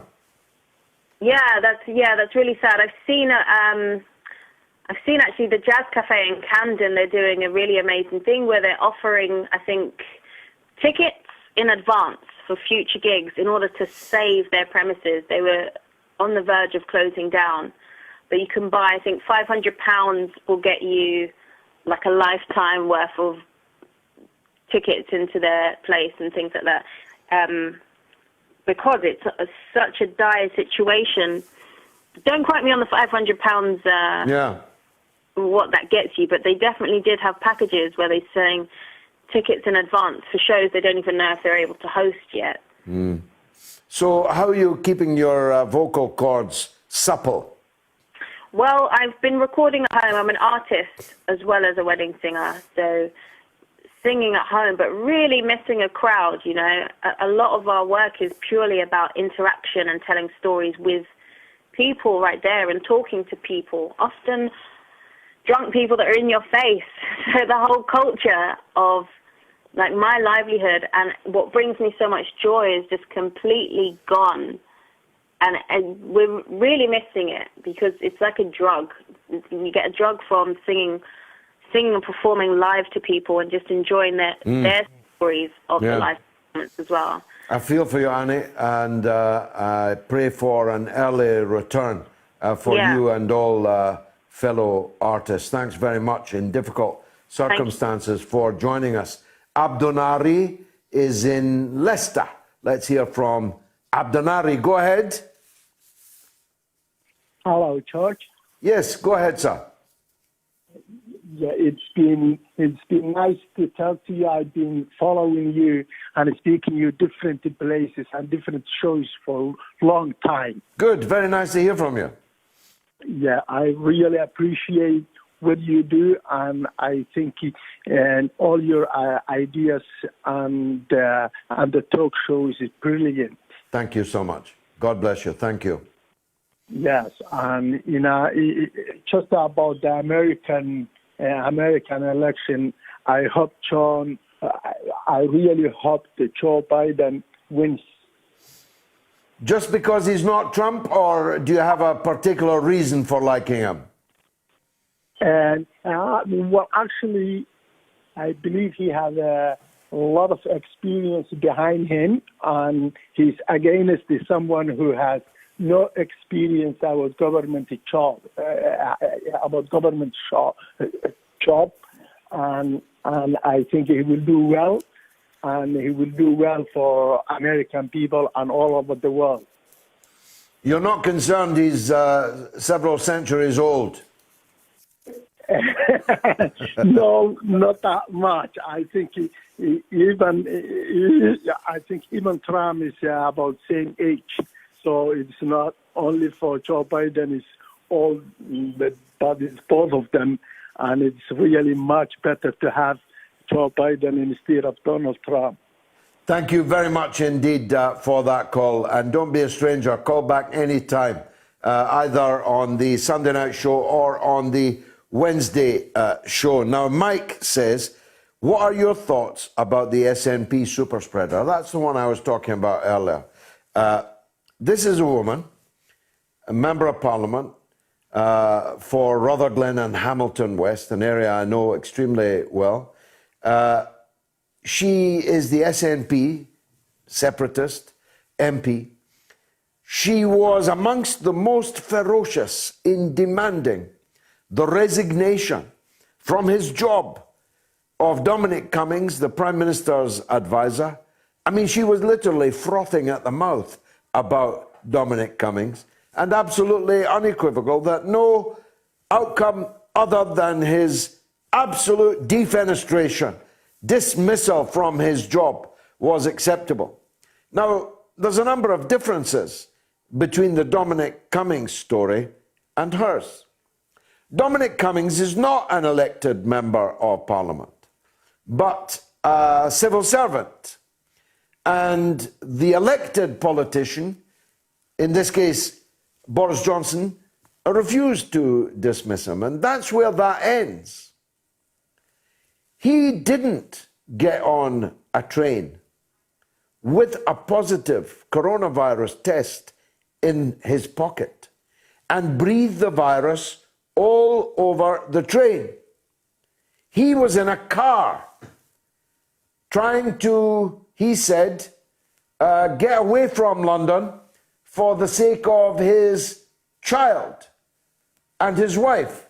Him, his wife, his child in a car up north. Margaret Ferrier, the SNP MP, with symptoms, with coronavirus symptoms, went to Mass in St Mungo's Parish Church in Townhead in Glasgow, which I also know well and have worshipped there. She gave a reading in the church to the most vulnerable people possible, old age pensioners, breathing her coronavirus over them in the church. She even went to the seaside so she might infect some holiday makers. She went to a beauty salon. She went to a police station to discuss the coronavirus, all the while having it. She then got a test, and the test was positive. Instead of doing as she insisted Dominic Cummings ought to have done, immediately going into isolation, She first went into the House of Commons chamber and made a speech. She undoubtedly went into the tea room, everyone does, and had a cup of tea. She undoubtedly walked along the corridors where there's a police officer standing every 25 or 30 yards. And then she got on a train and sat on that train all the way to Glasgow, potentially infecting every person on that train, the workers and the passengers, the tea room ladies and the members of Parliament, the police officers, certainly. More than 40 of them have now gone down with the coronavirus. Now, if she is suspended by the House of Commons authorities for 10 days or more, then her constituents may mount a recall petition. And if 10% of the constituency, which is 8,100 people, sign that recall petition, she will have to step down, resign from Parliament, and either fight a by-election or slink off to Torremolinos, the latter being the more likely. I could get 8,100 signatures, if not in an afternoon, then definitely over a weekend, demanding that she be recalled, because the public are rightly, particularly in her own constituency, outraged at the stupidity of this woman, but also at her hypocrisy. It's a toxic combination, you know, the coronavirus, stupidity, and hypocrisy. See you after the news with Jamie Lowe. The mother of all talk shows. The only education you can get for free. Radio Sputnik. We speak your language. Find us at SputnikNews.com.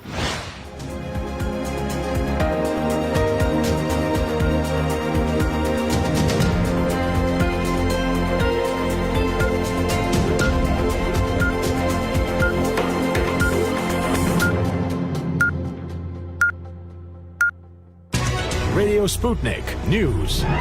A leading British scientist has warned that another national coronavirus lockdown is a possibility.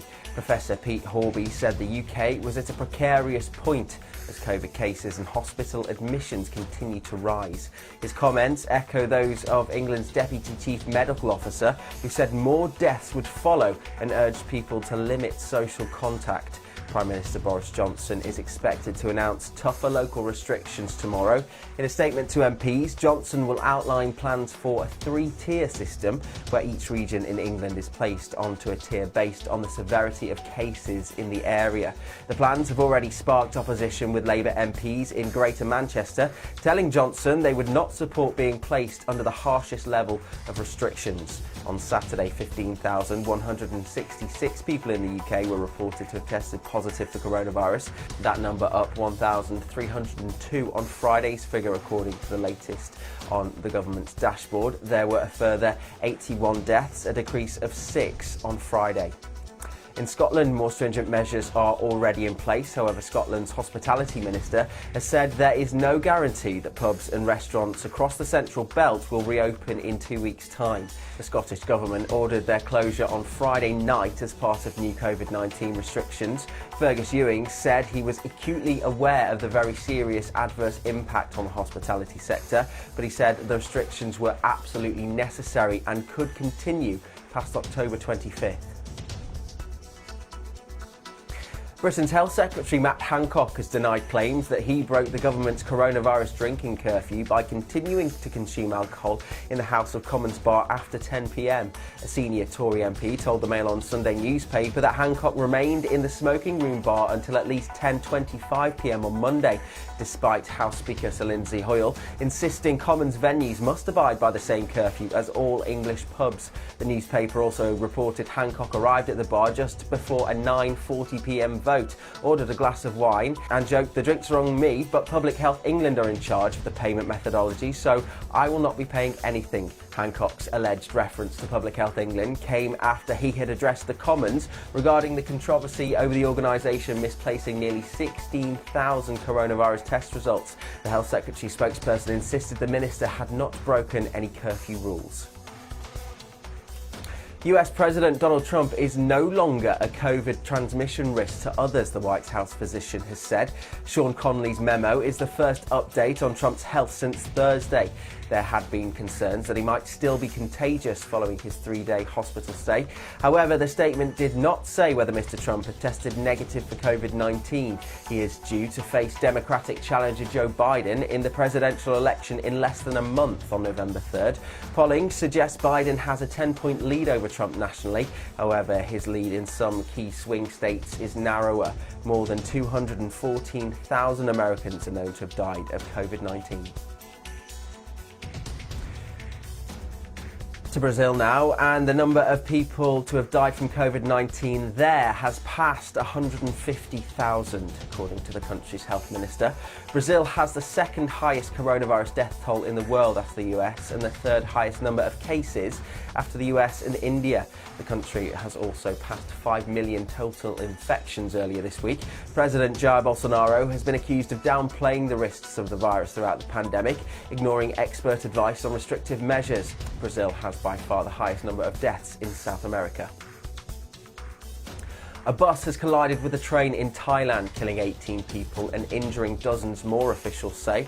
The crash happened this morning 50 kilometres east of Bangkok. Thai police said passengers inside the bus were on their way to a temple to mark the end of Buddhist Lent. There have been fresh reports of fighting between Armenia and Azerbaijan just hours after a ceasefire came into force. Blasts hit Stepanakert, the capital of disputed region Nagorno-Karabakh, on Saturday evening, say eyewitnesses and Armenian media.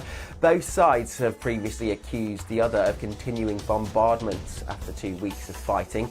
The two countries had agreed a temporary truce during talks in Moscow on Friday. And finally, a sewage plant in Danbury, Connecticut is to be named after British-born comedian John Oliver after he got into a spat with the town's mayor. The Danbury wastewater treatment plant is now officially the John Oliver Memorial Sewer Plant after residents weighed in with their support and the town's city council voted 18-1 in favour of the name change. Mayor Mark Broughton said in a Facebook post, quote, "Yup, it's official. The Danbury Sewer Plant is now the John Oliver Memorial Sewer Plant. Your move, John. Bam."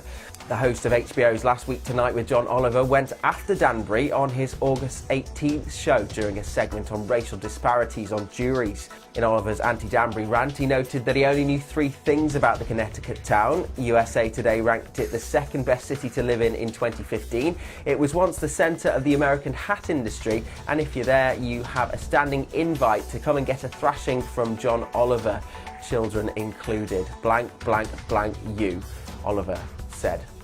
Broughton then responded by threatening to name the town's sewage plant after Oliver in a Facebook video.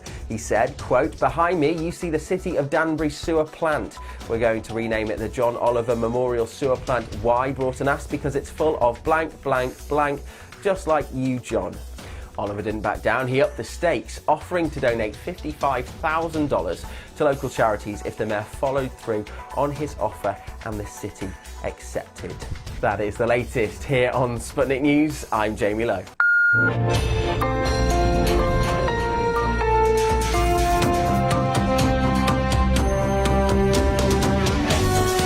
You're listening to Radio Sputnik. Telling the untold. Welcome to the Open University of the Airwaves with George Galloway. Only on Sputnik Radio. Now here's some feedback on my RTE short, it's only fair.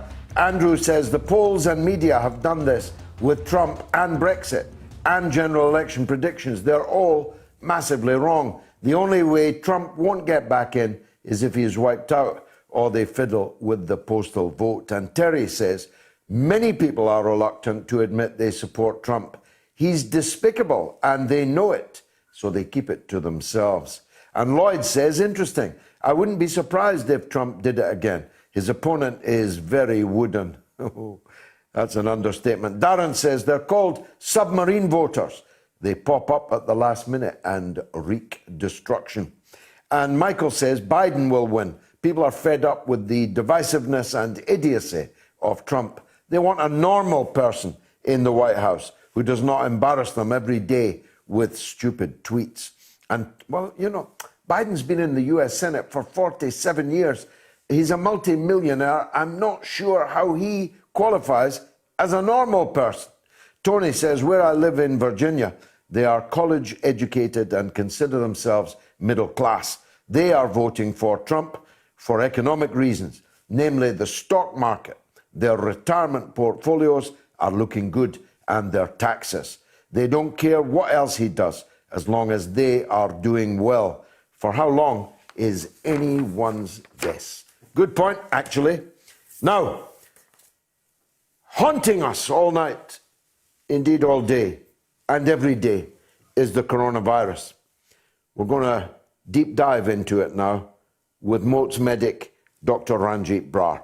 Dr. Ranjit, thank you very much indeed for your time again. It's just as well this is not in America and we'd have to pay you because we couldn't afford you after so many months now of discussing this every week. And we will have a deeper dive into the coronavirus on Wednesday nights also on the midweek modes. But let me start with an obvious question from the news there. How can Donald Trump no longer be a danger to anyone with the coronavirus? How is it possible that in the space of the week you can test positive for the virus, be so ill you have to be helicoptered into hospital, but by the end of that week you are officially no longer a danger and can summon people to your lawn and breathe all over them? That's not credible, is it? Hi, George. Very good to be back with you. You're lucky that currently we still have a National Health Service, so I'm a very cheap doctor, George. I'm free at the point of delivery, so free to air. Yes. I won't be charging you all my patients happily anything, but that sadly is something that we can't rely on forever. In terms of your question. I've been looking, I thought you might ask me something about this. We brought it up last week. I was looking at the cocktail of drugs that Trump has been given. Even the timing of his infection is not absolutely clear. He probably had it for as much as 3 days prior to the public announcement that he had the virus, which means that, as you say, he's someone who's continually around people and is very likely. He tried to give it to Joe Biden, Doctor. It could very well have been the case. He's certainly given it to many members of his staff and many senior U.S. administration officials, military, police. I'm absolutely sure that will be the case. He's been given a bunch of drugs, a cocktail of drugs.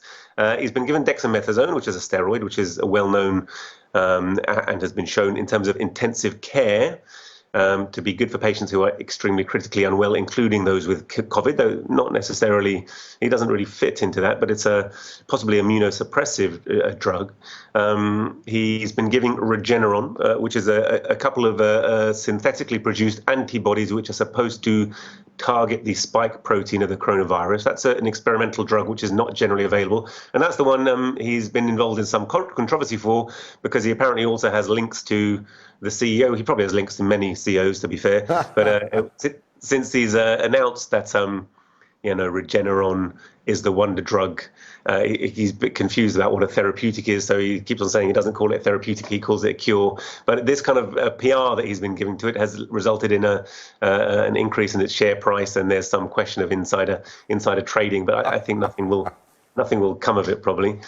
He's also been given remdesivir, which is the antiviral we know about, produced by Gilead, which was again controversial because pretty much the whole of the supply, once it showed to be mildly effective and that it reduced the overall duration of infection of patients as a relatively new antiviral drug, was pretty much monopolized instantly just for US customers, though some doses have been getting out and further afield, including very few in the UK. But it's very tightly controlled because it's very limited supply. But anyway, of probable limited efficacy, and the trial, as we discussed briefly, has a number of factors which bring it into question.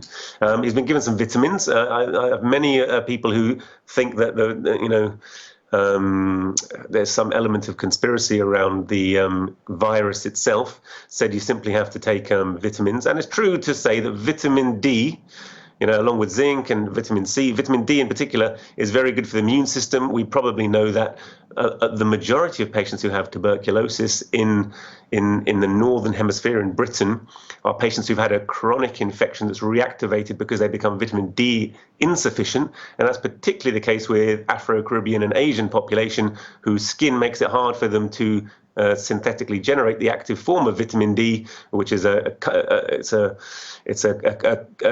a reaction which requires light, requires photons of specific energy to make vitamin D, and they become vitamin D deficient. So vitamin D is something that's available to everyone, and we've been recommended throughout this that if you want to boost your immune system, make sure you take plenty of vitamin D, particularly in the winter. In Britain, a large percent of the population will be deficient, so that's a good one. He's had melatonin, which is an interesting drug. It's actually a hormonal chemical released in the hippocampus, so a part of the brain near to the hypothalamus, and that actually is something that it regulates your diurnal rhythm, where what the body thinks is day and what the body thinks is night, but it also has anti-inflammatory properties. And as far as I can gather, I think that's been used to try and suppress this cytokine storm. Just as the Cubans have themselves come up with several medicines which are known to do that, I guess it was considered impolitic that he used that. So whether he has used the Cuban drug or not, I can't ascertain. But they've published a list of drugs that doesn't contain the Cuban medications. They have said he's taken melatonin, but probably to suppress the cytokine storm. He's taken aspirin. Aspirin is a drug which is very common. It's probably 3,000 years old. It's in the willow bark, of course. It's an antipyretic, but it also slightly inactivates platelets in the blood, which makes them less, for want of a better word, a bit less sticky. And we know that because this drug, because of the virus, causes these vasculitis, if you like, and the high incidence of deep vein thrombosis and other effects, including strokes and all kinds of things. So arterial thrombosis, but particularly venous thrombosis, I think that would probably be the reason for that.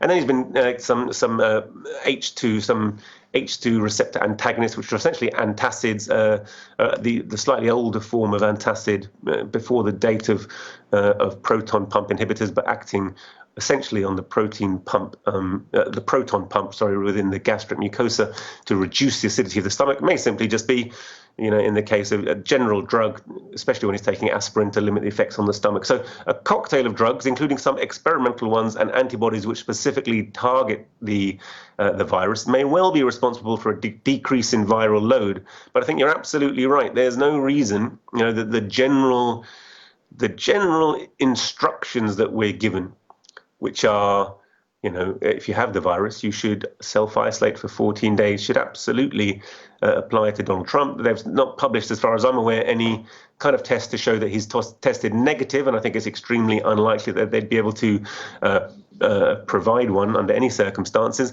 And in the presence of essentially an experimental drug, which would be suppressing his titer of virus, it wouldn't necessarily prove that he was viral-free anyway. So I think it's quite controversial that he's come out into general circulation. Yeah, that he's out there. But I mean, the fact that he is out there, and I actually think that when he says that he feels better than he has for 20 years, I think he looks better than he did before he went in. And he is on the campaign trail. He's making speeches.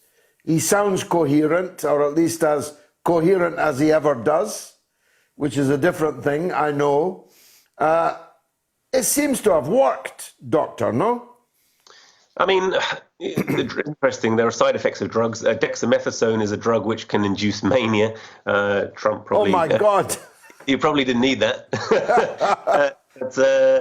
It can make you feel incredibly good. I mean, famously, if you give... I know rheumatologists who have to routinely dose their patients with steroids, sometimes high-dose steroids, and there are serious side effects of them. But when they're initially given them, they feel incredible. They feel amazing. They come in and give away gifts to everyone. They sell. It can be as bad as they sell their houses and try to give significant chunk of it. So it can be a real problem. But certainly, you can feel incredibly good temporarily. Euphoric. Some of the medicines you're on. I don't think it necessarily implies that he's cured, but though I agree with you, he certainly doesn't look like he's in need of a respirator. So clearly the cocktail of drugs has done something for him. Certainly not a cocktail of drugs which is available to the general population who are suffering from this disease, who essentially are in the main being left just to languish and, devil take the hindmost, being the philosophy. Quite so. Now, in the limited time left, there's a brand new raft of restrictions, lockdowns, closures to be announced in the Westminster Parliament tomorrow. They've already been announced in Scotland, and they're going to be announced in Liverpool, in parts of the northwest.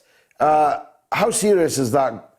Does that imply the viral spike has become? Well, I think it's very serious. If you just look at testing, it seems that our current wave dwarfs the previous wave. But of course, last time we had far fewer tests available. So they thought it was a one-off, that there were like about 12,000 cases. But we've had a weekly average of average per day of in excess of 15,000 cases test proven, which implies there's a far greater number in the community. If you look at hospitalizations, we're up to 600 hospitalizations per day. If you look at total number of hospital beds occupied, we're in the realm of 4,000, but that can rapidly increase. And of course, at the height of the pandemic in March, we had only probably 16,000 occupied. If you look at ventilator beds occupied by COVID patients, then currently we're looking at around 500 ventilated patients with COVID, and a disproportionate number, about a quarter of those, are in the northwest, which is why they're talking about tiered restrictions. I think all of the restrictions essentially are a sign of failure. They're a sign that we have failed to adequately locate the virus and eliminate it from our population. And as I've repeatedly said, this should have been achievable, realizable, achievable, realistic if we'd used the NHS and this very simple measures of, human contact, using our human manpower within the NHS, not superseding it, not going around it, not privatizing it, not running it down, not reducing its capacity, but boosting the NHS. Really protecting the NHS means putting all the funds back into it, increasing its staff, which is sort of beleaguered, increasing its hospital number of beds, which have been run down, and then we'll be able to cope not just with this pandemic, but with all of the many health problems that we are ignoring because of this pandemic, George. Brilliantly expressed. Thank you very much, Doctor. Bit short of time this evening. Thank you again for joining us. On the social media, Ross says it's the same fascination that has the US media interested in the Royals, Brexit and Scottish independence. Good point. And Ben says, I suspect Trump's popularity is much higher than the polls suggest, but I also suspect he's lost just enough of his previous voters to prevent him from winning. And on COVID, Fraser says, the best way to describe the government's handling of COVID is like building a flat-pack wardrobe and you can't find any instructions. Nothing but common sense. What can possibly go wrong? And Patricia says, it's all academic. Boris isn't going anywhere. Try supporting him instead of knocking him down. Has there ever been a more difficult time to be PM? You want me to support Boris Johnson? Patricia, where have you been the last 50 years? Ross says, George, why do you always have the same callers? Ross, call me right now. Jade says, Miss Ferrier should be locked up for her reckless, selfish behaviour and face the courts by putting other citizens in danger, especially the elderly. And Paul says, I have to disagree with you on the possibility of a war between China and the USA. Apart from the amount of money being exchanged in both their economies, China has enough firepower to remove the US from the world map, and they know it. Fabrice is in the south of France. Let's hear from him. Fabrice, go ahead. Hi, good evening, George. Nice to be talking to you and your team. Excellent work that you're doing. And nothing particular. The poll, the survey, which vaccine should be supported, the first or the second, and I thought it was not surprising that a lot of people going by a feeling, there must be a feeling of trusting the Russian vaccine, Sputnik V, is out there, and it's a way of saying... Yeah, I mean, despite the demonization, it's my genuine opinion that more people trust Vladimir Putin than trust Donald Trump or Boris Johnson. Certainly, because he's as who was it? The journalist who worked for RT as well and was MSNBC, sacked by MSC because he was going to cover Bernie Sanders and was Ed told. Schultz. That's the guy. Ed Schultz said. God rest his soul. Yeah. God bless his soul. Said that a meeting of the international leaders and Putin, the only adult in the room. Yeah, I mean that's a fact. Which is a sentence I've met which rests in my head. I've met him several times. I've met Lavrov more. Spent more time with Lavrov. What a team! They are without a doubt the best double act in power in the world today. Without a doubt. Not only the double act, but also the rest of the team they have around them. The speaker, I don't know. Every time they come on, I hear one of them, the Russian minister spokesperson, the woman who talks. She's wonderful. Yeah. And she's terrific. I wish she could work for me. They just have a first-class team, and they're serious about their diplomacy. They're serious about their business. Well, they're currently, right now, trying to end the war between Azerbaijan and Armenia, and they're the only people. They're the only people in the whole world that could end it. That's right. I'm having a conversation with a French guy that I know. He's about 80 years old, and he knows quite a lot. An ex-teacher. And I was saying that Putin, he should listen a little bit to what Putin has to say, because as Ed Schultz said, he's the only adult in the room on occasion, and he talks common sense. He sticks to facts. I remember listening to a conversation between Emmanuel Macron, our president, who was never popular really, and Putin. And when Putin came to visit France, and they sat down, Macron and Putin sat down together, and Macron was rattling on about Russian history, literature, and how fantastic the whole past was in Russia. All sounds very romantic and good, but didn't really mean a lot. And then Putin began to talk and talked about statistics, jobs, creation, giving concrete examples of how the two countries are currently working together and how it's good for each other to do that, good for business, good for the whole economic situation, et cetera, et cetera. So real, the adult in the room. Adult in the room, yeah. Macron came across as a boy and garçon next to him. Really quite amazing. But I did want to point out that vaccine thing. It gives a big feeling of what's going on in the world right now. Fabrice, you're a gentleman, and it's a top call, but we are under pressure. So many people trying to get through. I'll say good night to you. Thank you very much. Sarkar is in Glasgow. Go ahead, Sarkar. George, fantastic show, mate. George, Thank you. First of all, good evening, and congratulations for keeping up the good work for more than a year. George, basically, it's with relations to Nicola Sturgeon, S&P, and the way the COVID crisis has been handled. I must tell you, George, yesterday, when people in Glasgow and George Square from the restaurants were throwing off their ice from they had quite an innovative protest. They came to the central square in the city and poured their ice symbolically because they no longer need it. The restaurants and bars have all been closed. It was quite an effective protest, I thought, Sarkar. Absolutely. And George, you know what? I'm personally, if anybody saw Nicola Sturgeon's interview today, the car crash interview, should I say semi-car crash interview with Sophie Rich today, she was clearly found out that not only, first of all, she tried to promote herself as a statesman, like some Angela Merkel or Jacinda Ardern having controlled COVID figures. But she has fudged the figures. She made sure some of the figures were extrapolated in such a way so her handling looks better than the way England has been handled. And today, and over the past few days, she has been found out. Now, she could not clarify what is the difference between cafe and a restaurant, and she's so happy to criticize every other government, but her own government has totally befooled the public for too long. What could be the ramifications of that, George, in the next election? It's a good question. I've partly addressed it earlier. Scotland has not been better than England. It has been worse than England. Scotland is now worse than England in every respect. The R rate is higher. The lockdown is worse. The care home, 7 people died in a care home in the Lothians yesterday, months after we discovered that sending old people into care homes was likely to kill them.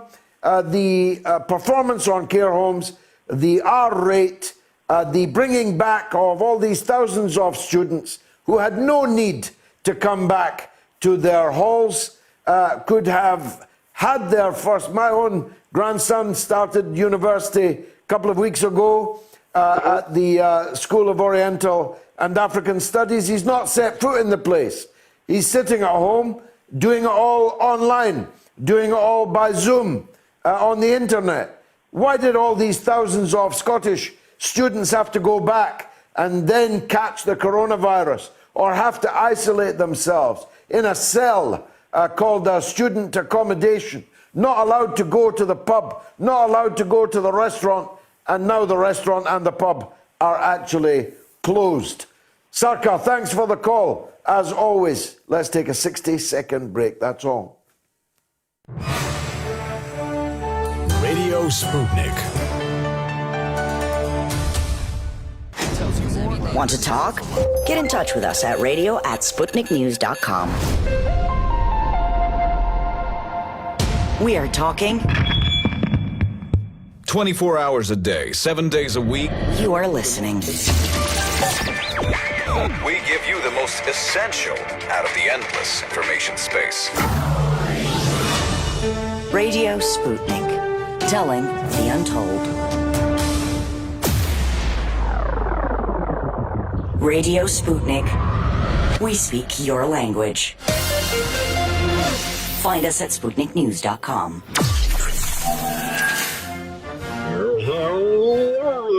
Hello, America. It is me, Joe Biden. I think I'm not reading a teleprompter. I'm perfectly capable of speaking for myself.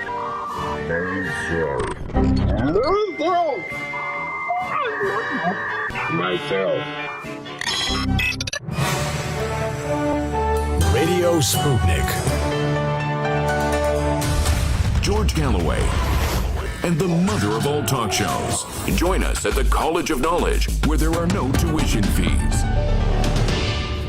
Dane has dashed to Donald Trump's defense. Why do you say Trump has given the virus to other people? Why isn't it that the other people have given Trump CV-19? Here's Nate in Houston in Texas, where the coronavirus is not just ripping, but the state appears now to be in play between Donald Trump and Joe Biden, even though the Republicans would have expected to win that state easily. Nate, welcome to the show. How's the election looking from where you stand?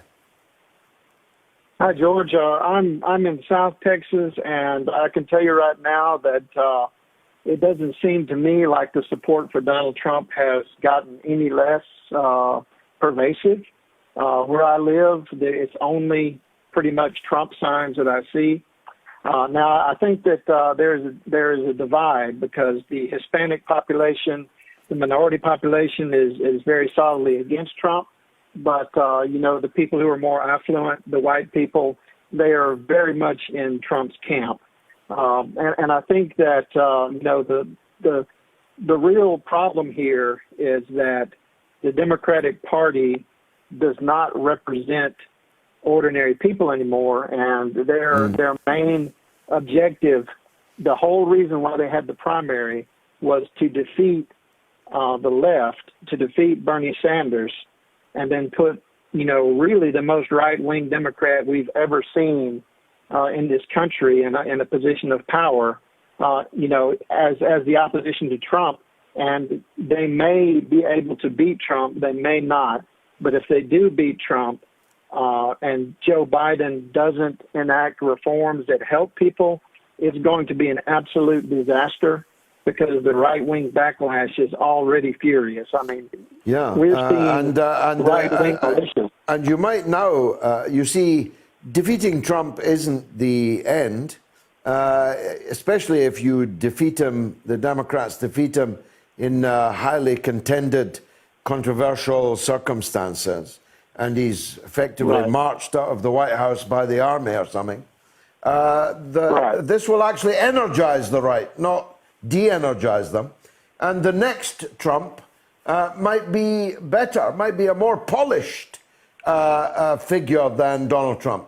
Maybe even his daughter, Ivanka, she may then lead a right-wing crusade that can be even more dangerous than Donald Trump to the public realm. What do you think? Yes, I think that's true. I mean, I think Trump is a lot better at mobilizing his base than most people give him credit for. And I do think that his base is very cult-like and that they will never turn against him no matter what he does. But the other side of the coin is that his base is reachable if you appeal to them and give them somebody they can trust. You know, Bernie Sanders was the first person who was aligned with the Democratic Party that I have ever seen in my lifetime that people that I know would actually vote for. You know, Republicans, Trump people, they would have been not a sure thing, but they would have been persuadable by a real left-wing. Yeah, I've got no doubt that Sanders would have been harder for Donald Trump to handle. I'm not in any doubt about that. I'll tell you why I said it's back in play. Because Trump has increased his advertising spend in Texas, which he would not be doing if he thought that that state was in the bag, because there are many other places that were much closer last time that could do with that advertising spend. But you say, and it's interesting, that you see no diminishing of his support in the great state of Texas. Well, I think it probably is in play. I can't say one way or the other. It's in play because of the Hispanic and minority population. The affluent people and the white working class will never vote for Biden, but the Hispanic vote may carry him over if they have enough fear of Trump. I mean, and that's the really sad thing, is that the Democratic Party has used the fear of Trump to destroy the left in America, and it is destroyed. Thanks for the call, Nate. Brilliant observations. Tarif is in New Orleans. Let's hear from him. Go ahead, Tarif. Good morning. Good evening, Mr. George. And you, Simon. I had a thought yesterday. There's two thoughts. One dealing with single payer and the legalization of marijuana in the United States for medical use. If Biden come out and say that he's for single payer and legalization of marijuana for medical use, then his stock really going to go up. If Trump, because Trump is already president, if he hears it, of course he's going to try to outdo Biden, then he's going to turn around. He's going to do the same thing, those two things, with the legalization of marijuana and single payer. And because he's already president, he got more leverage on Biden, so he have to implement it to get reelected. My second comment is this. In the United States, when people get COVID-19, I feel to believe they should be given 2 weeks off, given therapeutics such as hydrochloroquine or Rejuvenone or a vaccine once it come out or something else so they can get better, so they can go back to work. And the reason why I'm saying that is because, people's not giving, they're not looking out for the workers here, and they need to pay them for those 2 weeks that they're off from the job. What about this second, a very powerful point. What about this failure of the White House and the Congress to agree a second stimulus package? Yes, they should have brought up something that's dealing with the workers. $1,200, that's it? Just $1,200? I mean, it got to be at least $1,000 a month, or maybe $1,500, $1,600 a month, or something. It got to have some medical stuff in there. that can help out people that's ill with COVID-19. And so maybe some other things dealing with businesses to stop evictions, stop, people getting kicked out of their apartments and houses, losing their cars too. They should have put all that in that stimulus package, but they didn't. I don't think so. Tarif, a great view from New Orleans. Thank you very much indeed for that call. Hadid says, George, don't you think that Trump saying he has coronavirus 1 month before the elections is strange? It's all planned to get media attention. Hadid, Donald Trump ain't in need of media attention. And I don't believe for 1 minute that the doctors and nurses would go along with a fake coronavirus infection. Elizabeth says, I just wish we could have a globally coordinated lockdown for 3 weeks and just be done with the coronavirus. Is that possible? No. We could, for once, act in unison and save ourselves. It won't, alas, I'm afraid, because there are too many vested interests involved, because the virus would still be there when you came out after your 3-week coordinated lockdown. This is the problem, you see. Without a vaccine, by staying indoors, by shutting everything down, you're only buying time. You're buying time to avoid the overwhelming of the National Health Service, and you're buying time for a vaccine to be developed. Otherwise, you'll all come out after the 3 weeks, and the virus is still there. It's not that the virus goes away because it didn't infect anyone for the last week, 2 weeks, or 3 weeks. That's the thing. We will be diving deeper into this issue on the Moats Extra on the Wednesday. We'll have all kinds of contrary views, including heretical views, including views with which I profoundly disagree. We'll have them on the Moats Extra midweek. So if that's your bag and that's your level, that's your interest, then please tune in on Wednesday, this Wednesday at 8 o'clock for that.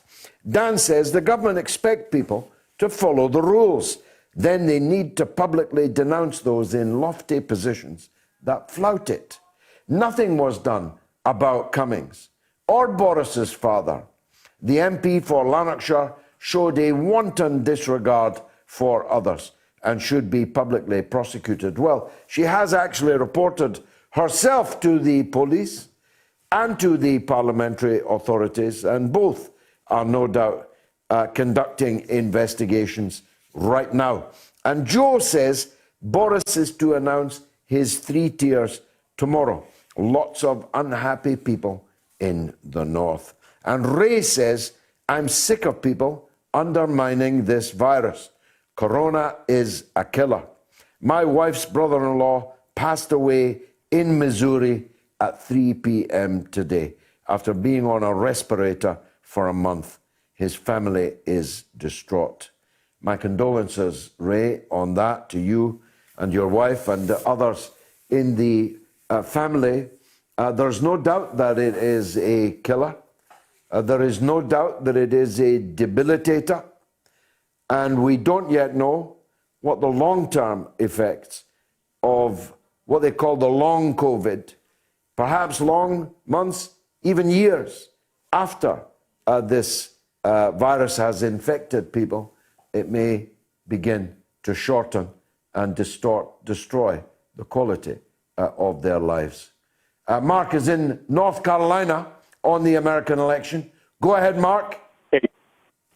Hey, George. George, I just wanted to say a couple of things. First of all, about Trump and the election. Yeah. I'm an independent myself. I voted for Tulsi Gabbard, actually, in the primary. You and me have a very similar view on foreign policy. I think we should mind our own business and stay out of all these things and end the empire and bring back our constitutional republic. So I voted. But right now, the choice is between Trump and Biden and Harris. And as bad as Trump is, Biden-Harris, I believe, very possibly would destroy this country as we know it. Okay, there are threats to freedom, there are threats to liberty. And by the way, George, there's one thing I want to add too about the COVID and all. I know how a couple of people I know that either had it or or have it right now. I told you before I worked in Texas. I used to be a correctional officer there, and a bunch of COs over there, or prison officers, as you say, have come down along with a bunch of inmates. Most of them are not non-symptomatic. But I have a friend of mine who is symptomatic. Okay, but he's getting over it, and he's Asian. He's Asian, and so his whole family pretty much lives together. And he gave it to his mother too, who's 75 years old and had a liver transplant. So her immune system is compromised, and yet she's getting over it. As a matter of fact, her symptoms aren't even as bad as his. The worst symptoms seem to be losing the taste and smell. And I also know somebody else here in North Carolina that told me he had it in March, him and his wife, and they got over it in 4 days. No after effects, nothing. So 4 days is quick. 4 days is quick. Donald Trump only took 3. Well, he didn't take all them fancy drugs either that I would trust anyway. And by the way, as far as the vaccine goes, I have no intention of taking any vaccine. But if somebody held a gun to my head, I'd take the Russian vaccine because I don't trust big pharma. And Russia has more of a socialized healthcare system, and greed doesn't play a factor so much. But at the same time, I wouldn't take any kind of vaccine. I've never taken a flu vaccine. I haven't had the flu in over 20 years. At least that I know of. I might have been unsymptomatic. But very fascinating. Tell me finally, Mark, how do you think the state of North Carolina is going to vote?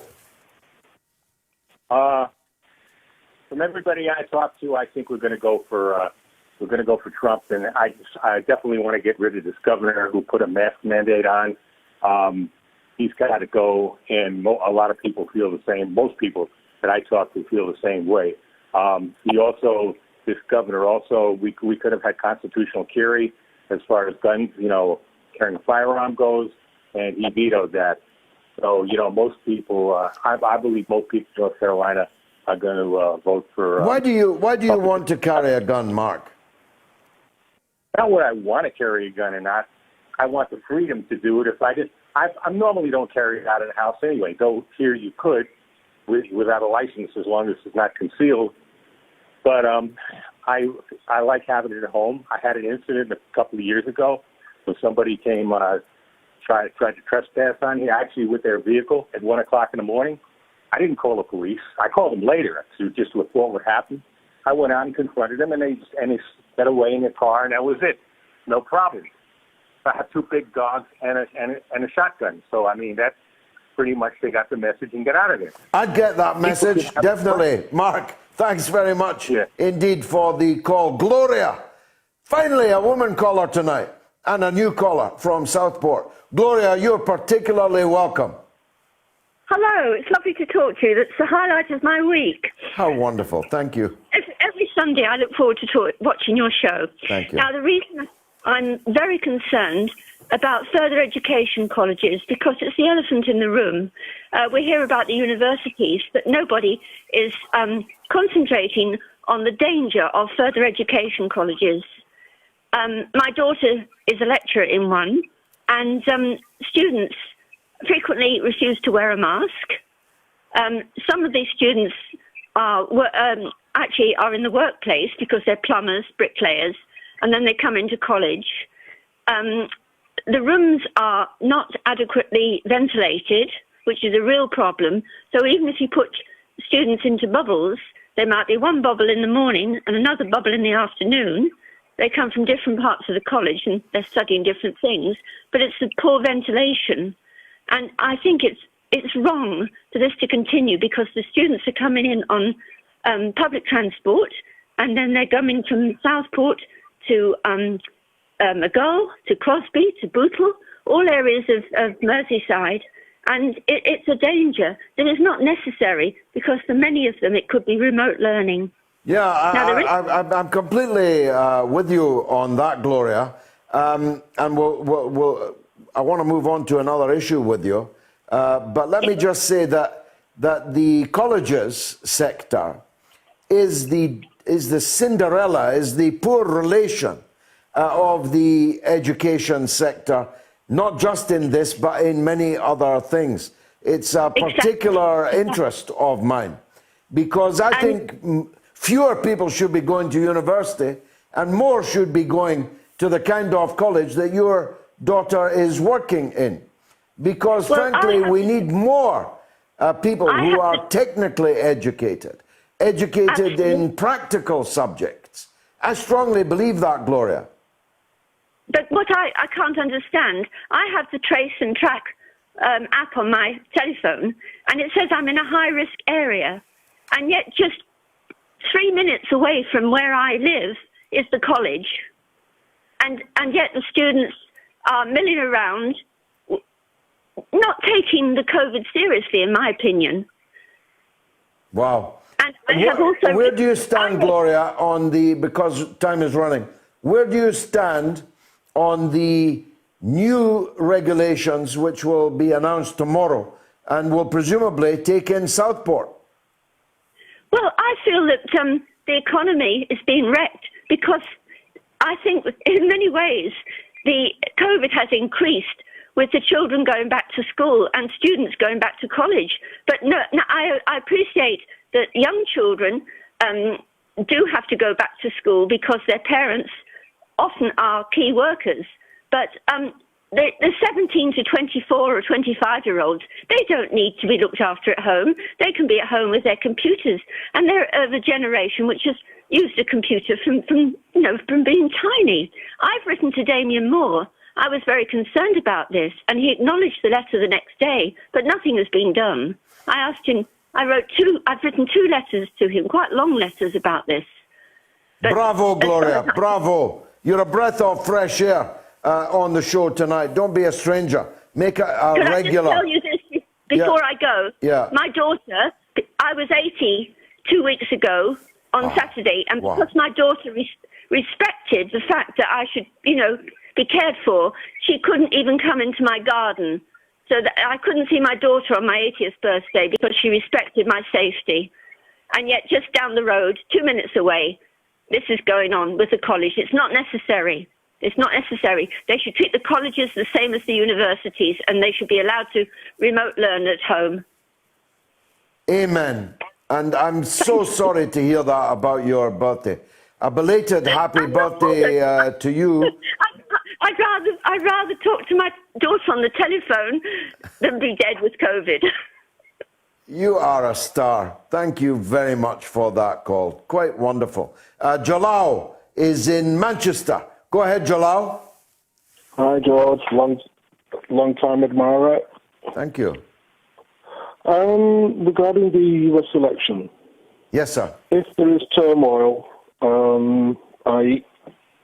they can't decide as to who's going to take the presidency.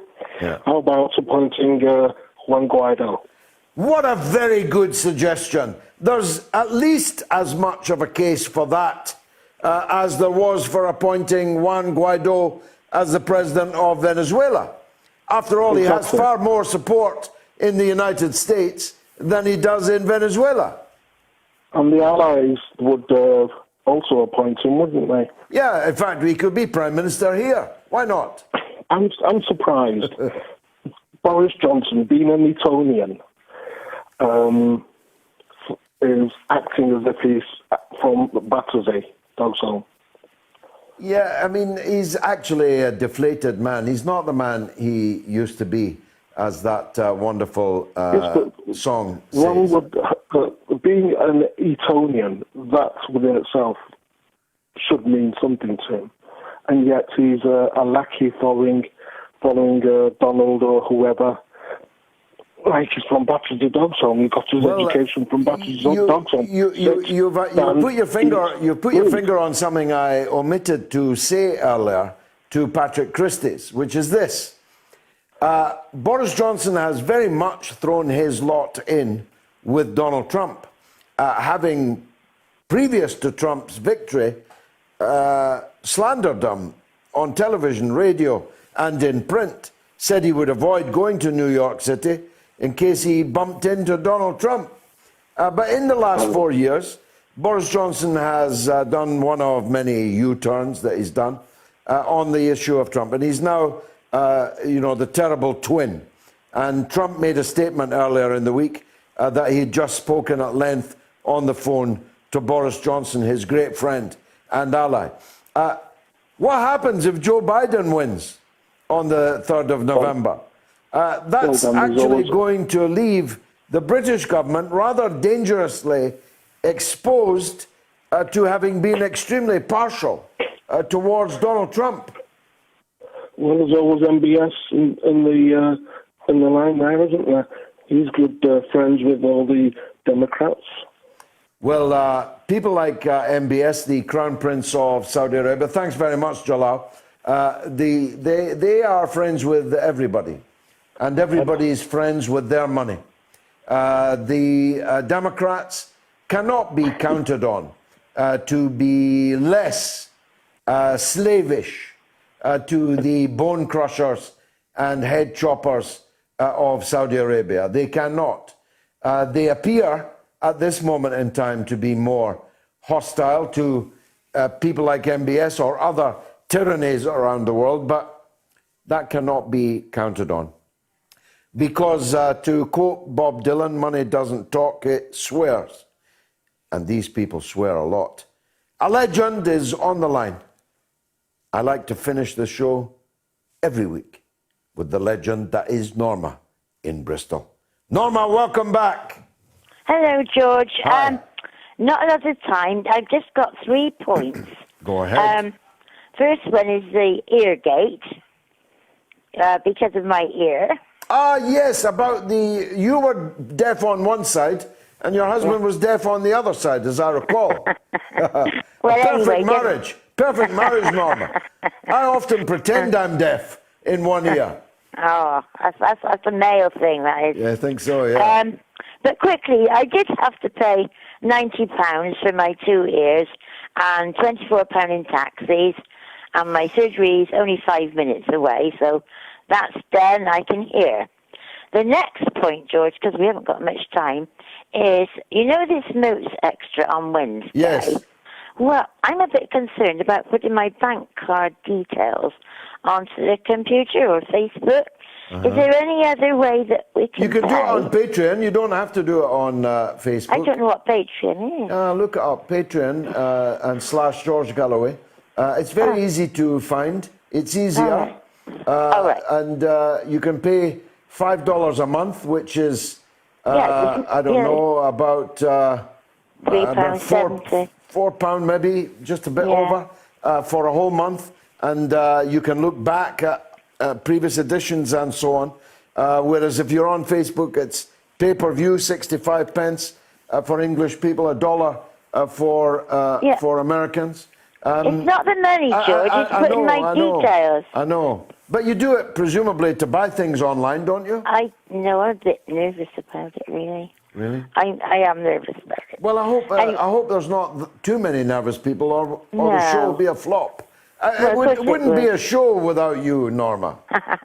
Listen, and the last point is this lady Annie, with the lady that was the singer-songwriter. Yes. Yeah. Well, actually, we have booked a piano recital on Wednesday afternoon at St George's Hall in Bristol, and it's the first time they've opened up, and hopefully we will go. How is that going to work, Norma? Presumably you sit there and there's 2 empty seats, maybe. Yeah. Maybe 3, and then someone else. I see no problem with that. You see. That's what happens.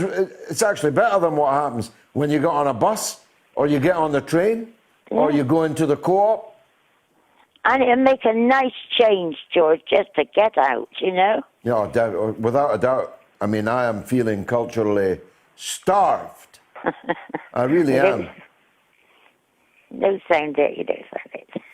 Well, Culturally, Norma, I hope you can overcome your nervousness about booking up for the show on Wednesday. But I hope very much, because people said they wanted an extra show. Let's see if they truly meant it. I certainly feel that there's a void in the middle of the week. I am frequently frustrated that I cannot get the megaphone and reach the mass audience around the world in midweek, and Sunday to Sunday is not sufficient. That's my view. We'll see if it is the view of others. So Moats Extra begins on Wednesday on Patreon, on my Patreon page, or on my Facebook page. That is George Galloway Official. It's been marvellous for me, and if it was for you, I hope you'll be back next week at the same time in the same place. Until then, may God go with you all, and may we all gather again on Wednesday and on Sunday. Thanks very much for being here.